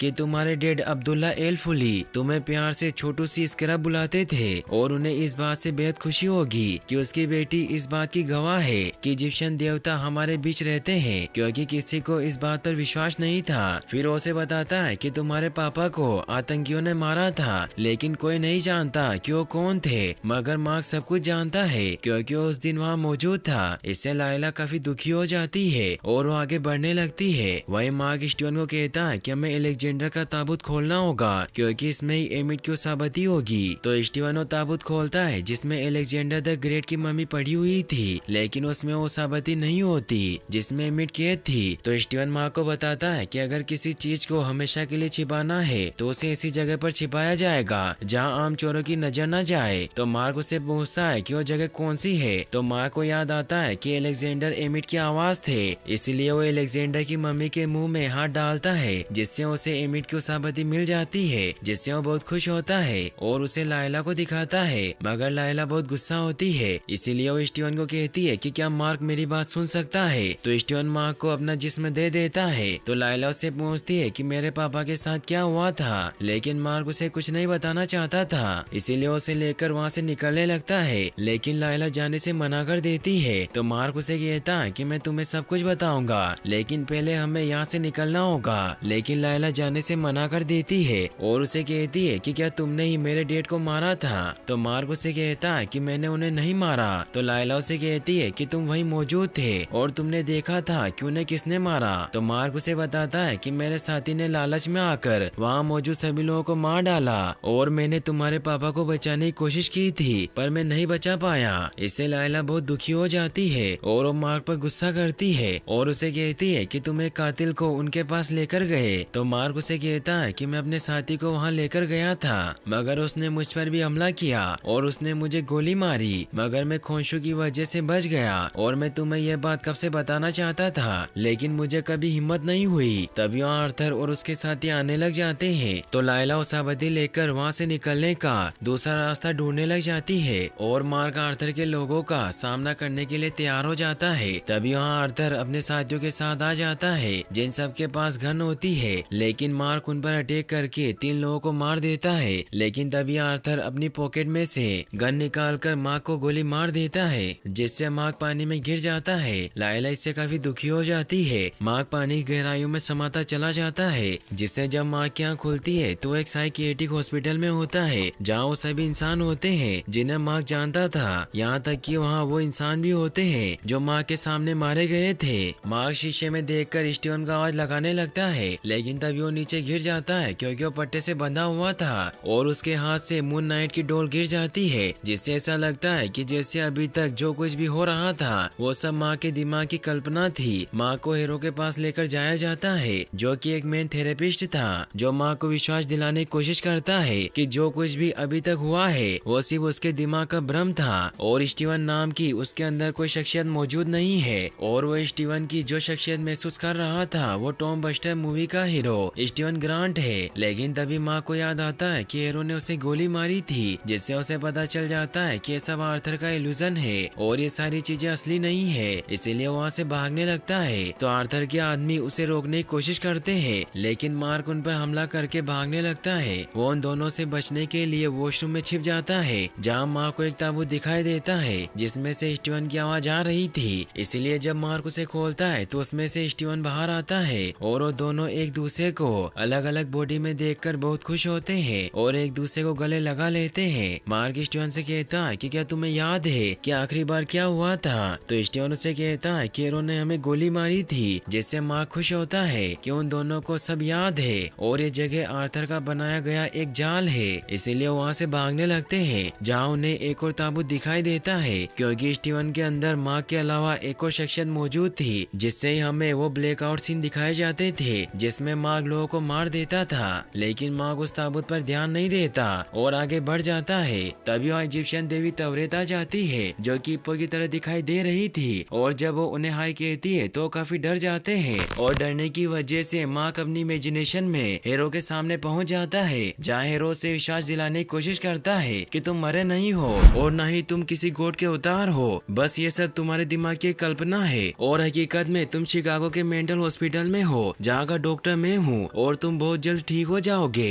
जिससे मार्क भी कंफ्यूज हो जाता है तो हीरो से बताता है कि तुम्हारी बुरी आदतों की वजह से तुमने अपनी शख्सियत को 2 भागों में बांट दिया था, इसीलिए देवी तवरेत ही तुम्हारे और स्टीवन के बीच के फासले को सुलझा सकती है और तुम्हें समझा सकती है कि आखिर तुम्हारे साथ क्या हो रहा है। लेकिन मार्क को कुछ समझ नहीं आ रहा था, इसलिए वहाँ से निकलने लगता है, मगर तभी हीरो के लोग उसे इंजेक्शन लगाकर बेहोश कर देते हैं, जिससे मार्क वापस वहीं पहुँच जाता है जहाँ उसके सामने इजिप्शियन देवी तवरेत आ गई थी। वो उन दोनों से कहती है कि तुम दोनों मर चुके हो और तुम अभी इजिप्शियन मृत्यु लोक डुआर्ट में हो और तुम्हें रूह के मैदान की तरफ लेकर जाया जा रहा है। मगर मार्क को विश्वास नहीं होता और उससे अब हीरो की बातों से लगने लग गया था कि ये सब उसके दिमाग का वहम है। लेकिन स्टीवन समझ जाता है कि वो हिप्पो देवी तवरेत है, जो औरतों और बच्चों की देवी है, जो हमें यहाँ मुक्ति का रास्ता दिखाने आई है। तो मार्क तवरेत से पूछता है कि क्या मृत्यु लोक है जहाँ मरने के बाद जाते हैं? तो तवरेत उन्हें बताती है कि इंसानी दिमाग के लिए डुआर्ट की असलियत जानना नामुमकिन है, इसीलिए तुम्हें जगह उस रूप में नजर आएगी जिससे तुम वाकिफ हो। लेकिन स्टीवन को समझ नहीं आता कि हमारे दिमाग में ये दुनिया मेंटल हॉस्पिटल की तरह क्यों है। मगर मार्क को हीरो की बातों से विश्वास हो गया था कि वो पागल है, इसीलिए स्टीवन को कहता है कि हम पागल हो गए हैं और हम जो कुछ भी देख रहे हैं, जैसे कि ये देवी और मेंटल हॉस्पिटल, ये सब हमारे दिमाग का वहम है। और वो स्टीवन को डॉक्टर हीरो के पास ले जाने के लिए गेट खोलता है, लेकिन वो देखता है कि वो एक चलती हुई नाव के ऊपर है जो उन्हें रूह की दुनिया में ले जा रही थी, जिससे माँ को विश्वास हो जाता है कि वो पागल नहीं है और तवरेत सच में मौजूद है और वो अभी मृत्यु लोक में है। इससे वो बहुत खुश होते हैं और वो पूछता है कि हम कहाँ जा रहे हैं। तो स्टीवन उसे बताता है कि हम आरू की तरफ सुकून के मैदान के पास जा रहे हैं। तवरेत बताती है कि अगर तुम्हारे दिल में कोई बोझ नहीं होगा तो तुम हमेशा स्वर्ग में सुकून के मैदान में रहोगे। फिर तवरेत उन दोनों के सीने में हाथ डालकर उनके दिल बाहर निकाल लेती है और वो इंसाफ के तराजू में दिल को और सच के पंख को तोलने जाती है। स्टीवन मार्क को बताता है कि प्राचीन इजिप्शियन मानते थे कि इंसान के दिल में उनके जीवन का पूरा कच्चा चिट्टा होता है और अगर सफर खत्म होने तक दिल पंख जितना हल्का हुआ तो रूह को सुकून के मैदान यानी कि स्वर्ग में जाने दिया जाएगा। और तवरेत उन्हें बताती है कि अगर तुम्हारा दिल भारी होगा तो तुम्हें इस जहाज से नीचे फेंक दिया जाएगा, जिससे मौत के बाशिंदे तुम्हें दुआट यानी कि इस रेगिस्तान में घसीट लेंगे, जहाँ तुम हमेशा पत्थर की मूर्ति बनकर फंसे रहोगे और यही इस जहाज का नियम है। लेकिन मैं चाहती हूँ कि तुम दोनों स्वर्ग में जाओ। तभी वो देखती है कि न्याय का तराजू बहुत तेजी से मूवमेंट कर रहा है और उन दोनों को बताती है कि तुम्हारे दिल में कुछ कमी है और अगर तुम्हारे दिल पंख जितने हल्के नहीं हुए तो तुम्हारी रूह दुआट में जम जाएगी। तो स्टीवन तवरेत से पूछता है कि क्या आपके पास इसका कोई हल है। तो तवरेत उन्हें बताती है कि इस नाव में तुम्हारी जीवन की सारी यादें बसी है और मुझे लगता है कि तुम दोनों एक दूसरे से कुछ बातें छिपा रहे हो, इसीलिए तुम्हें अंदर जाकर उस सच का पता लगाना चाहिए और तुम्हें ये सब सुकून के मैदान आने से पहले करना होगा, वरना तुम दुआट में हमेशा के लिए जम जाओगे। तो मार्क और स्टीवन उसकी बात मानकर अंदर जाते हैं, जहाँ मार्क स्टीवन से कहता है कि हमें उस हिप्पो को मारकर इस जहाज पर कब्जा कर लेना चाहिए, जिससे हम यहाँ से निकल सकते हैं। तो स्टीवन उसे कहता है कि हम ऐसा नहीं कर सकते, वो एक देवी है, इसीलिए हमें उन राज का पता लगाना जाना चाहिए जो हम एक दूसरे से छिपा रहे हैं। तभी स्टीवन देखता है कि वहाँ हर एक अलग कमरे में उनकी अलग अलग यादें बसी हुई है। तभी स्टीवन को किसी बच्चे की आवाज सुनाई देती है, इसीलिए जब वो उस रूम में जाता है तो उसे लाशों का एक कैंटीन दिखाई देता है जहाँ मार्क देखता है कि यहाँ वो सभी लोग मौजूद है जिन्हें उसने मारा था। स्टीवन मार्क से पूछता है कि तुमने इन सभी लोगों को क्यों मारा, तो मार्क बताता है कि ये सभी मुजरिम थे जो लोगों को मारते थे, इसीलिए खोशू के कहने पर मैंने इन्हें सजा दी। लेकिन मैं भी अपनी जिंदगी से परेशान हो चुका था, इसीलिए मैं हमेशा सोचता था कि इन सभी में से कोई मुझे मार दे, मगर खोशू की हीलिंग पावर की वजह से ऐसा कभी नहीं हो सका। स्टीवन देखता है कि मार्क के सच बोलने की वजह से तराजू धीरे धीरे स्थिर हो रहा है। तभी स्टीवन को वहाँ एक बच्चा दिखाई देता है और उसे लगता है कि मार्क ने उसे भी मार दिया था, इसीलिए उस बच्चे के पीछे जाता है, लेकिन वो बच्चा भागकर एक रूम में चला जाता है। मार्क स्टीवन को रोकने की कोशिश करता है, लेकिन स्टीवन अंदर से गेट बंद कर देता है जहाँ उस रूम में मार्क के बचपन की यादें थी। जहाँ स्टीवन को पता चलता है कि मार्क का एक और छोटा भाई भी था जिसका नाम रेंडल था, और एक दिन जब वो साथ में खेलने निकले थे तो एक गुफा में चले गए, मगर तभी पानी भरने की वजह से वो अंदर फंस गए थे। स्टीवन उन्हें रोकने की कोशिश करता है, लेकिन स्टीवन कुछ नहीं कर सकता था क्योंकि ये सब तो सिर्फ यादें थी जो बचपन में मार्क के साथ हुआ था। मार्क भी उस रूम में पहुंचता है जब उसके छोटे भाई का शौक मनाया जा रहा था, क्योंकि उस गुफा में से मार्क तो बाहर आ गया था लेकिन रेंडल अंदर ही फंसकर मर गया था। इससे मार्क की माँ वेंडी को बहुत गहरा सदमा लगा, जिससे वो मार्क को रेंडल की मौत का जिम्मेदार मानती थी। इससे अब वो बहुत ही सहमी सहमी सी रहने लगी थी और वो मार्क से ना तो ज्यादा बात करती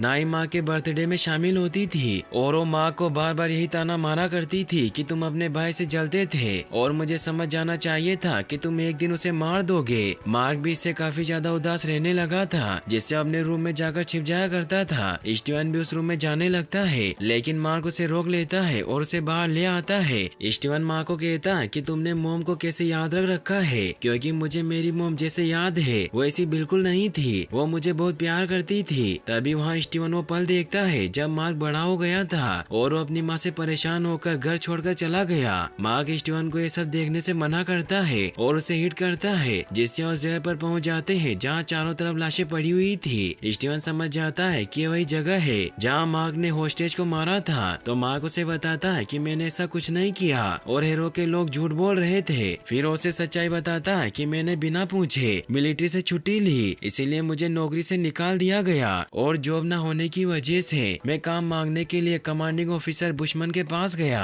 और उसने मुझे इजिप्शियन मकबरे को लूटने के प्लान में शामिल किया, लेकिन उसके बाद में उसका इरादा बदल गया और सभी होस्टेज को मारने के ऑर्डर दिए, जिसमें लायला के डैड अब्दुल्ला अल फुली भी शामिल थे। लेकिन मैं किसी को नहीं मारना चाहता था, इसीलिए मैं सभी को बचाकर वहाँ से निकल गया। लेकिन मेरे साथी जो इस मिशन को अंजाम देने आए थे उन्होंने लालच में सभी को मार दिया। तो स्टीवन उससे पूछता है कि तुम्हारे साथ क्या हुआ था, तो मार्क उसे खोशू के मकबरे में लेकर जाता है जहाँ वो देखता है कि मार्क को भी उन्होंने गोली मार दी थी, इसीलिए वो रेंगते रेंगते खोशू के मकबरे में पहुँच गया था, मगर वो हिम्मत हारने की वजह से वो खुद को गोली मारने वाला था। मगर तभी उसे खोशू की आवाज सुनाई दी। खोशू ने उसे कहा कि मुझे योद्धा की तलाश है जो मेरा इंतकाम ले और मैं जिन कसूरवारों को सजा दूं उन्हें वो मिटा दे और मासूमों की रक्षा करे, और तुम्हें मुझे वो खूबी साफ दिखाई दे रही है क्योंकि तुम्हारा जहन बहुत बेमिसाल है, इसीलिए तुम मेरे अवतार बनने के लायक हो। और वो मार्क से सौदा करता है कि अगर मैं तुम्हारी जान बख्श दूं तो तुम कसम खाओगे कि तुम रात के मुसाफिरों की रक्षा करोगे और जो उन्हें नुकसान पहुंचाएंगे उनसे मेरा इंतकाम लोगे। तो मार्क हाँ कर देता है, जिससे अब मार्क मून नाइट बन जाता है। तभी स्टीवन को वहाँ बबल्स की आवाज सुनाई देती है, इसीलिए वो दोनों बाहर जाते हैं जहाँ तवरेत उन्हें बताती है कि देवलोक में हाहाकार मच रहा है, जिससे बेचैन रूहों को बिना न्याय दिए उन्हें वक्त से पहले रेत में जमा दिया जा रहा है। मार्क समझ जाता है कि ये सब हीरो कर रहा है, इसीलिए स्टीवन तवरेत से कहता है कि हमें वापस जाना होगा। तो तवरेत उन्हें कहती है कि अगर मैं तुम्हें जिंदा कर भी दूं तो तुम गोली लगी हुई बॉडी में वापस लौटोगे, जिससे तुम्हारे घाव कभी नहीं बनेंगे। तो स्टीवन उसे कहता है कि हमें खोशू को रिहा करना होगा क्योंकि खोशू की पावर से ही हमारे जख्म बढ़ सकते हैं और इसके अलावा हमारे पास और कोई तरीका नहीं है। तो तवरेत उन्हें कहती है कि तुम्हें ओसाइरिस के द्वार से गुजरना होगा, जिससे ही तुम जिंदा हो पाओगे, और वो बोट को ओसाइरिस के दरवाजे की तरफ मोड़ लेती है और उन्हें कहती है कि हमारे पास वक्त नहीं है, इसीलिए तुम्हें जल्दी से तराजू का संतुलन बनाना होगा। तो मार्क और स्टीवन अंदर जाते हैं जहाँ स्टीवन मार्क को कहता है कि हमें वापस उसी कमरे में जाना होगा जहाँ तुमने मुझे जाने से रोक लिया था, मगर मार्क उसे ऐसा करने से मना करता है क्योंकि वो अपनी पुरानी बातों को याद नहीं करना चाहता था। स्टीवन उसे कहता है कि हम नरक में सड़ने वाले हैं, इसीलिए अगर हम जिंदा नहीं हुए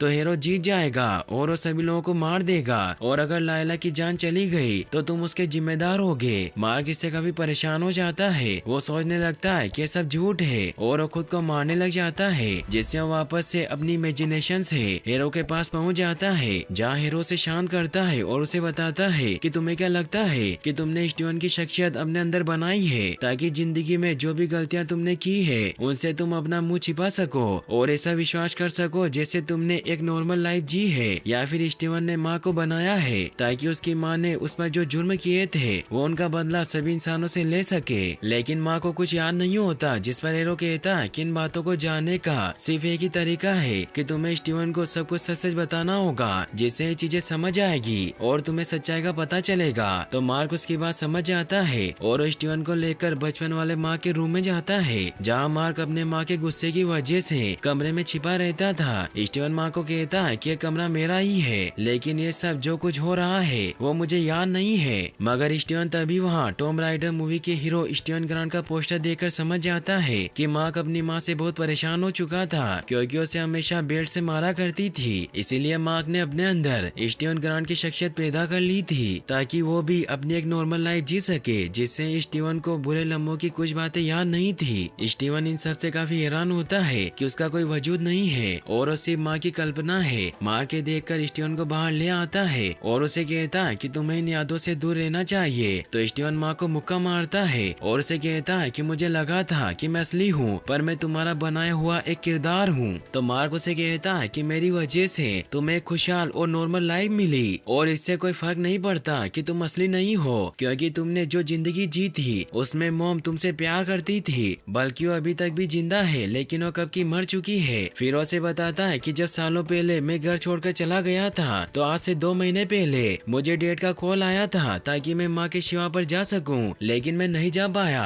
स्टीवन इससे काफी परेशान हो जाता है, जिससे बार स्टीवन हीरो के पास पहुंचता है। स्टीवन हीरो को देखकर हैरान होता है कि वो एक डॉक्टर है जिसकी मूंछें मौजूद थी और उसे वहाँ बहुत सारी इजिप्शियन चीजें दिखाई देती है। हीरो से कहता है कि तुम खुद इस हॉस्पिटल में आए थे जब तुम्हारी माँ गुजर गई थी। इससे स्टीवन काफी गुस्सा होता है और उसे कहता है कि मेरी माँ अभी भी जिंदा है। तो हीरो उसकी माँ को कॉल लगाता है, लेकिन वो कोई जवाब नहीं देती क्योंकि वो मर गई थी। इससे स्टीवन पूरी तरह से समझ जाता है कि वो सिर्फ माँ के दिमाग की महज एक कल्पना है। फिर माँ की मॉम सैंडी का शिवा वाला सीन दिखाया जाता है और उसके डैड ने माँ को भी वहाँ बुलाया था, लेकिन मार्क अंदर नहीं गया क्योंकि वो अपनी माँ से परेशान था और उसे लगने लगा कि ये सब कुछ उसकी वजह से हुआ था और उसने अपने भाई की जान ली। मार्क इससे काफी टूट चुका था, जिससे उसके अंदर फिर से बचपन वाली स्टीवन ग्रांट की शख्सियत जाग गई थी, जिससे वो बार बार जब दुखी होता तो स्टीवन बन जाता था और उसे समझ नहीं आता कि वो कहाँ है और वो अपनी मॉम को फोन लगाकर घर की तरफ निकल जाता था। स्टीवन भी वहाँ आ जाता है, जहाँ मार्क उसे बताता है कि यही वो 2 महीने पहले का दिन था जब मॉम का शिवा था और इसी दिन से हम दोनों की जिंदगियां एक होने लगी। फिर उसे बताता है कि मैं मॉम के शिवा में जाना चाहता था, लेकिन मैं नहीं जा पाया क्योंकि मैंने ही अपने भाई की जान ली थी। तो स्टीवन उसे बताता है कि तुम्हारी माँ ने तुम्हारे साथ गलत किया क्योंकि तुम जानबूझकर अपने भाई को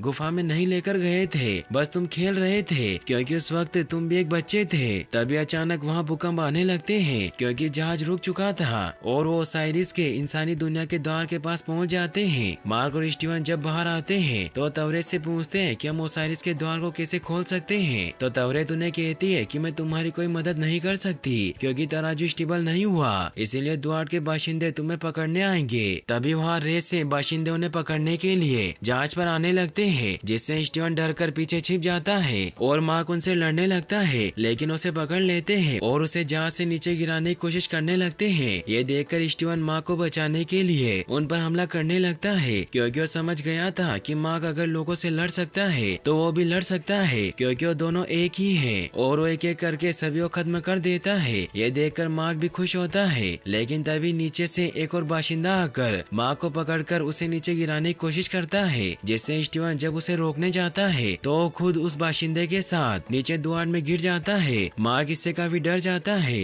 और वो स्टीवन को आवाज लगाता है क्योंकि वो अब उसे नहीं खोना चाहता था। स्टीवन भी वापस जहाज पर जाने की कोशिश करता है, लेकिन वो पत्थर की तरह जम जाता है। मार्क तवरेत को बोट रोकने को कहता है, लेकिन वो कुछ नहीं कर सकती थी। तभी वो देखती है कि अब तराजू स्टेबल हो गया है, जिससे मार्क सुकून के मैदान में पहुंच जाता है। फिर अब हमें असली दुनिया में दिखाया जाता है कि हीरो के लोग मार्क की बॉडी को पानी से बाहर निकाल लेते हैं। हीरो मार्क से एमिट की उसाबदी हासिल कर लेता है और वो मार्क से माफी मांगता है कि मैं तुम्हें मारना नहीं चाहता था, मगर तुमने मुझे मारने पर मजबूर किया, और वो स्क्रैप को मार्क की बॉडी पर रख देता है। लायला भी वहीं छिपी हुई होती है और वो आर्थर के एक आदमी को मार देती है, मगर हीरो इस बात पर ध्यान नहीं देता क्योंकि सभी इस बात के लिए खुश थे कि उन्हें एमिट मिल गई। फिर हीरो एमिट की पावर से अपने स्टाफ को एक्टिवेट करके उसे एमिट की छड़ी में तब्दील कर देता है और गिजा के पिरामिड की तरफ निकल जाते हैं। लायला माँ के मरने की वजह से काफी दुखी हुई उसे हक कर लेती है और डिसाइड करती है कि वो हीरो को खत्म कर देगी और वो स्क्रब लेकर आर्थर के आदमियों में शामिल हो जाती है। वो गिजा के पिरामिड की तरफ आगे बढ़ने लगते हैं, लेकिन रास्ते में पुलिस उन्हें रोक लेती है क्योंकि उन सभी के पास गन्स थी। एक पुलिस ऑफिसर आर्थर से पासपोर्ट मांगता है, लेकिन आर्थर उन्हें पासपोर्ट नहीं देता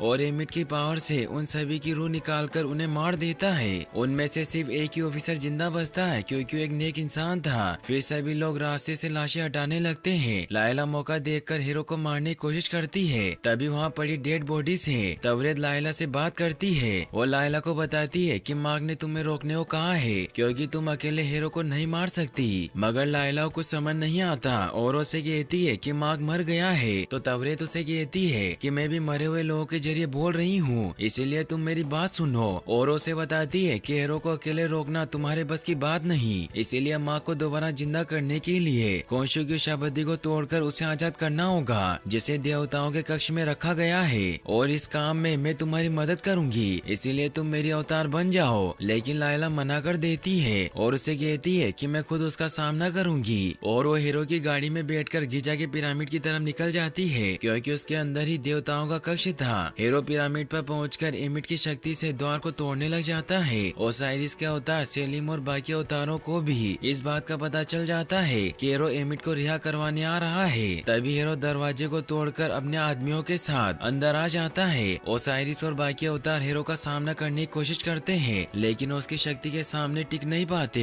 लायला मौका देखकर खोंशू को आजाद करवाने के लिए देवताओं के कक्ष में जाती है, जहाँ खोंशू की उषाबद्दी को ढूंढ लेती है। वही हीरो भी एमिट की उषाबद्दी को तोड़ देता है, जिससे एमिट आजाद हो जाती है क्योंकि सिर्फ देवताओं के कक्ष में मूर्ति तोड़ने पर ही कैद देवता आजाद हो सकते थे।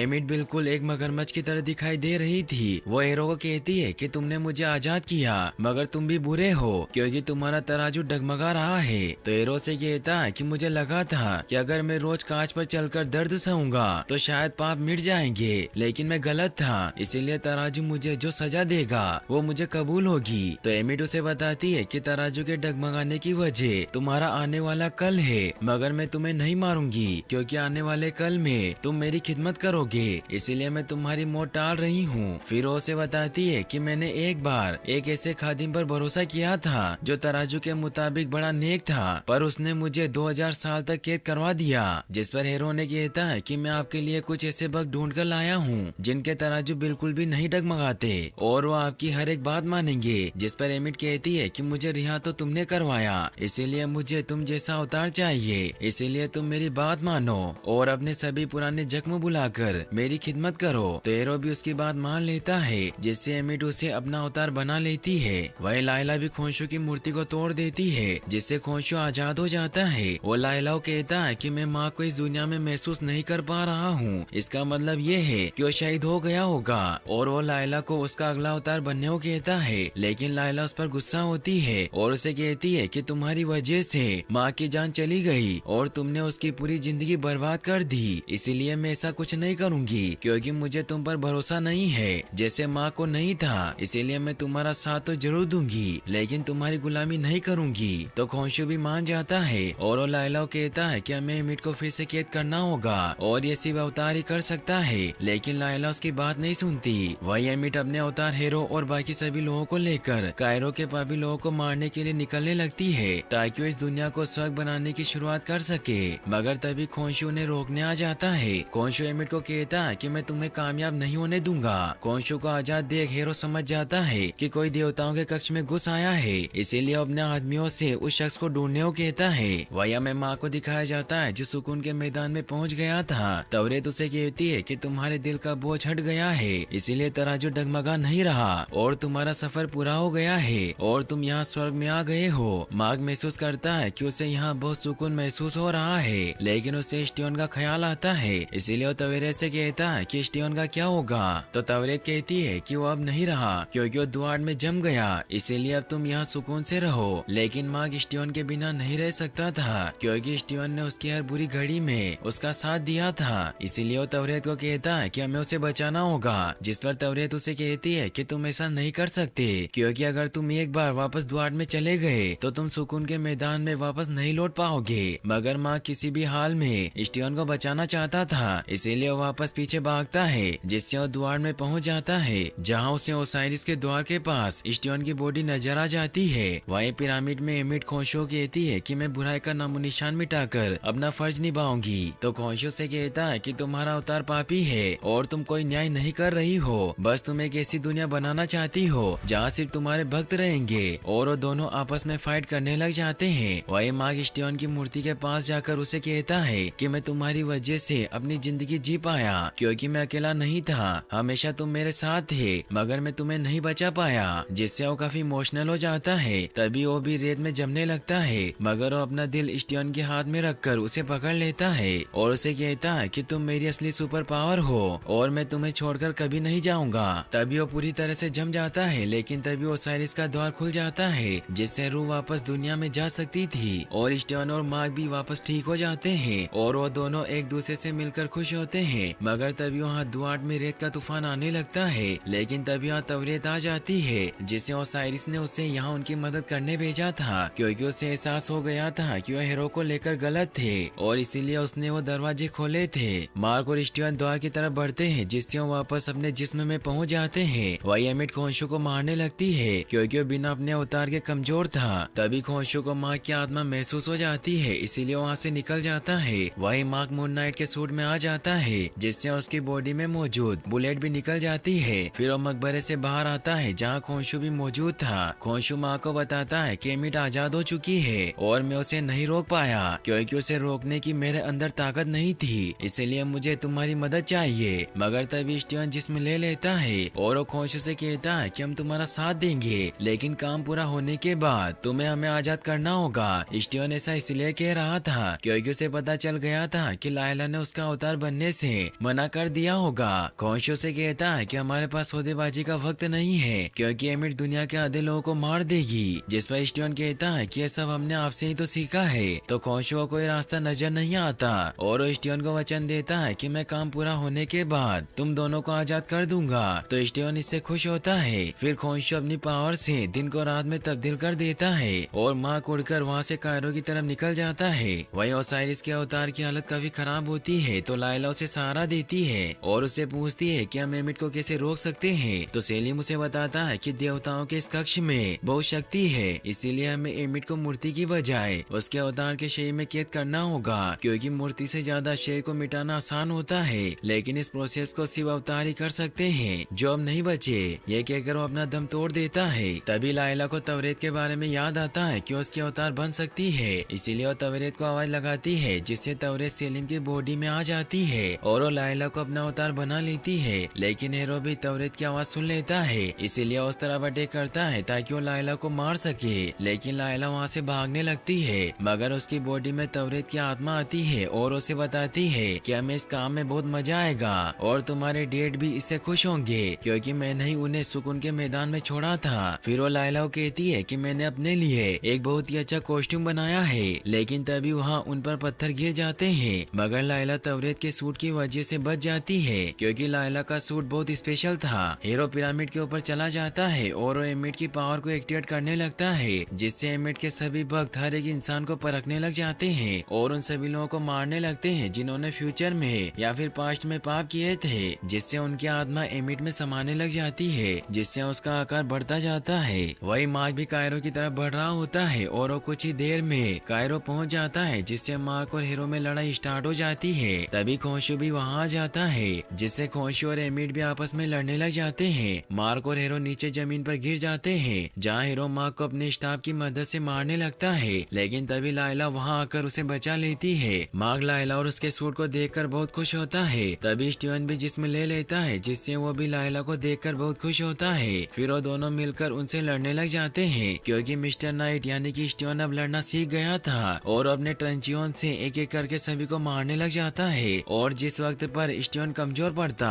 उस वक्त मार्क जिसमें ले लेता है और लोगों को मारने लगता है, क्योंकि वो दोनों अब एक हो गए थे और वो एक दूसरे को बिना रिफ्लेक्शन के भी सुन पा रहे थे। लेकिन अभी भी हीरो मार्क और लाइला पर भारी पड़ रहा होता है। वही एमिट और खोंशू लड़ रहे होते हैं, लेकिन खोंशू एमिट को नीचे गिरा देता है। तो एमिट उसे कहती है कि हम दोनों बुराई मिटाना चाहते हैं, बस हमारे तरीके अलग है, इसीलिए हमें लड़ने की बजाय एक हो जाना चाहिए। तो खोंशू से कहता है कि हमें बहुत फर्क है, क्योंकि मैं सिर्फ गुनाह करने वालों को सजा देता हूँ। जिस पर एमिट कहती है कि मैं गुनहगारों को गुनाह करने नहीं देती और वो खोंशू को इन बातों में फंसाकर उसे नीचे गिरा देती है। वहीं लाइला और मार्क मिलकर हीरो को पकड़ लेते हैं और उसे स्टाफ से अटैक करने नहीं देते, मगर हीरो अपनी जान बचाने के लिए वैन में बैठे मासूम लोगों पर अपनी पावर से अटैक करता है, जिससे लाइला उन्हें बचाने जाती है और एक लड़की को बचा लेती है। वो लड़की लाइला से कहती है कि तुम इजिप्शियन सुपर हीरो हो, जिससे वो खुश होती है। फिर लाइला कार में फंसे सभी लोगों को बाहर निकालती है, मगर तभी हीरो के लोग लाइला पर हमला करने लगते हैं। वही हीरो भी अपनी पावर से मार्क पर अटैक करने लगता है। साथ ही उसे कहता है कि अगर तुमने एमिट की मर्जी चलने दी होती तो तुम्हारे भाई रेंडल की जान बच जाती, क्योंकि तुम कब के मर गए होते और तुम्हारा परिवार हमेशा खुश रहता। और वो मार्क पर जोरदार अटैक करता है और लाइला को कार पर फंसा देता है, जिससे मार्क इंजर्ड हो जाता है। वही एमिट भी खोंशू को इंजर्ड कर देती है और हीरो अपने स्टाफ से पूरी तरीके से मार्क को खत्म करने लगता है, जिससे एक पल तो ऐसा लगता है जैसे एमिट की जीत हुई। लेकिन तभी मार्क में मौजूद तीसरी शख्सियत जाग जाती है, जो हीरो के सभी लोगों को मार देती है, लेकिन वो हीरो को जिंदा छोड़ती है, मगर उसकी हालत काफी खराब थी। मार्क और स्टीवन को कुछ समझ नहीं आता कि ये सब किसने किया। लाइला मार्क से कहती है कि तुमने क्या किया, तो मार्क उसे कहता है कि मुझे कुछ याद नहीं है। तभी वो देखते हैं कि खोंशू काफी इंजर्ड हो चुका है और एमिट उसे पकड़कर ले जा रही है। तो लाइला मार्क को कहती है कि तुम हीरो को लेकर देवताओं के कक्ष में आओ, क्योंकि मैं एमिट को रोकने का तरीका जानती हूँ। फिर वो पिरामिड के अंदर देवताओं के कक्ष में पहुँचते हैं, जहाँ लाइला मार्क को कहती है कि इस कमरे की शक्ति एमिट को हीरो से जोड़ देगी, जिससे एमिट हीरो के शरीर में चली जाएगी। फिर वो दोनों हाथ पकड़कर मंत्र बोलने लग जाते हैं। वही एमिट खोंशू को मार रही होती है। वो खोंशू कहती है कि हम इस दुनिया को हमारा स्वर्ग बना सकते थे, जिस पर खोंशू कहता है कि अब देर हो चुकी है और तुम्हारा अंत आ गया। तभी वो धीरे धीरे वहाँ से गायब होने लगती है और उसके अवतार हीरो की बॉडी में समा जाती है। खोंशू मार्क को हीरो को खत्म करने को कहता है, ताकि हीरो के साथ साथ एमिट भी खत्म हो जाए। तो मार्क भी उसकी बात मानकर उसे मारने लगता है, लेकिन लाइला उसे ऐसा करने से मना करती। उसे कहती है कि तुम्हारे पास रास्ता चुनने की आजादी है। तो खोंशू ने कहते हैं कि तुम्हें इसे मारना ही होगा, क्योंकि हम एमिट के फिर से आजाद होने की गुंजाइश नहीं छोड़ सकते। लेकिन मार्क ऐसा नहीं करता और उसे कहता है कि अगर तुम चाहते हो कि मर जाए तो तुम खुद ही से मार दो। फिर वो खोंशू को उसे मुक्त करने को कहता है, तो खोंशू भी उसकी बात मान लेता है और वो मार्क से अपनी सारी शख्सियत छीन लेता है, जिससे स्टीवन वापस अपनी ख्याली दुनिया में हीरो के पास पहुंच जाता है। जहाँ स्टीवन हीरो से पूछता है कि क्या खोंशू और एमिट सच में होते हैं, तो हीरो से कहता है कि ऐसा कुछ नहीं होता, ये सब तुम्हारे दिमाग का वहम है। मगर स्टीवन और मार्क देखते हैं कि हीरो के पैरों में खून लगा हुआ है, जिससे मार्क उसे कहता है कि तुम जितने समझदार लगते हो तुम उतने समझदार नहीं हो। और वो समझ जाता है कि ये सब उसके दिमाग का वहम है, इसीलिए वो हीरो को गुड बाय कहता है। और जब उसकी आँख खुलती है तो अपने घर के बेड पर होता है। मार्क स्टीवन से बात करता है और उसे कहता है कि मुझे यकीन नहीं हो रहा कि तुम ऐसी जगह पर रहते थे। फिर वो आगे बढ़ता है, लेकिन पट्टे की वजह से वो नीचे गिर जाता है। फिर हमें एक मेंटल हॉस्पिटल को दिखाया जाता है, जहाँ हीरो को रखा हुआ था। तभी माँ की तीसरी शख्सियत जेक हीरो को हॉस्पिटल से बाहर ले आता है, जहाँ के आदमियों को उसने पहले मार दिया था। और वो हीरो को बाहर लाकर अपनी रोल्स रॉयस कार में फेंक देता है, जहाँ खोंशू भी मौजूद होता है। हीरो खोंशू कहता है कि तुम मेरा कुछ नहीं बिगाड़ सकते, क्योंकि मुझे मारने के लिए तुम्हारे पास अवतार का होना जरूरी है। तो खोंशू से बताता है कि माँ का मानना था कि अगर वो मेरा साथ छोड़ देगा तो मैं उसकी वाइफ लाइला को अपना अवतार बना लूंगा, लेकिन मुझे किसी और की जरूरत नहीं है, क्योंकि मेरे पास पहले से ही एक तीसरा अवतार है जो माँ की तीसरी शख्सियत है। मगर माँ को लगता है कि वो बीमार है, इसीलिए वो किसी भी जगह पर पहुँच जाता है और उसे कुछ याद नहीं होता। फिर वो हीरो को माँ की तीसरी शख्सियत जैक लोकली से मिलवाता है, जो हीरो को जान से मार देता है। फिर वो हॉस्पिटल से निकल जाते हैं और इसी सस्पेंस के साथ ये सीजन यहीं पर एंड हो जाता है। और गाइस, हमने इस वीडियो का लाइक टारगेट 10 के रखा है और हमें उम्मीद है कि आप ये टारगेट जरूर पूरा करेंगे। और आपने अभी तक इस चैनल को सब्सक्राइब नहीं किया तो जल्दी से चैनल को सब्सक्राइब कर लीजिए ताकि हम आपके लिए ऐसी और वीडियोस लाते रहे। Thanks for watching.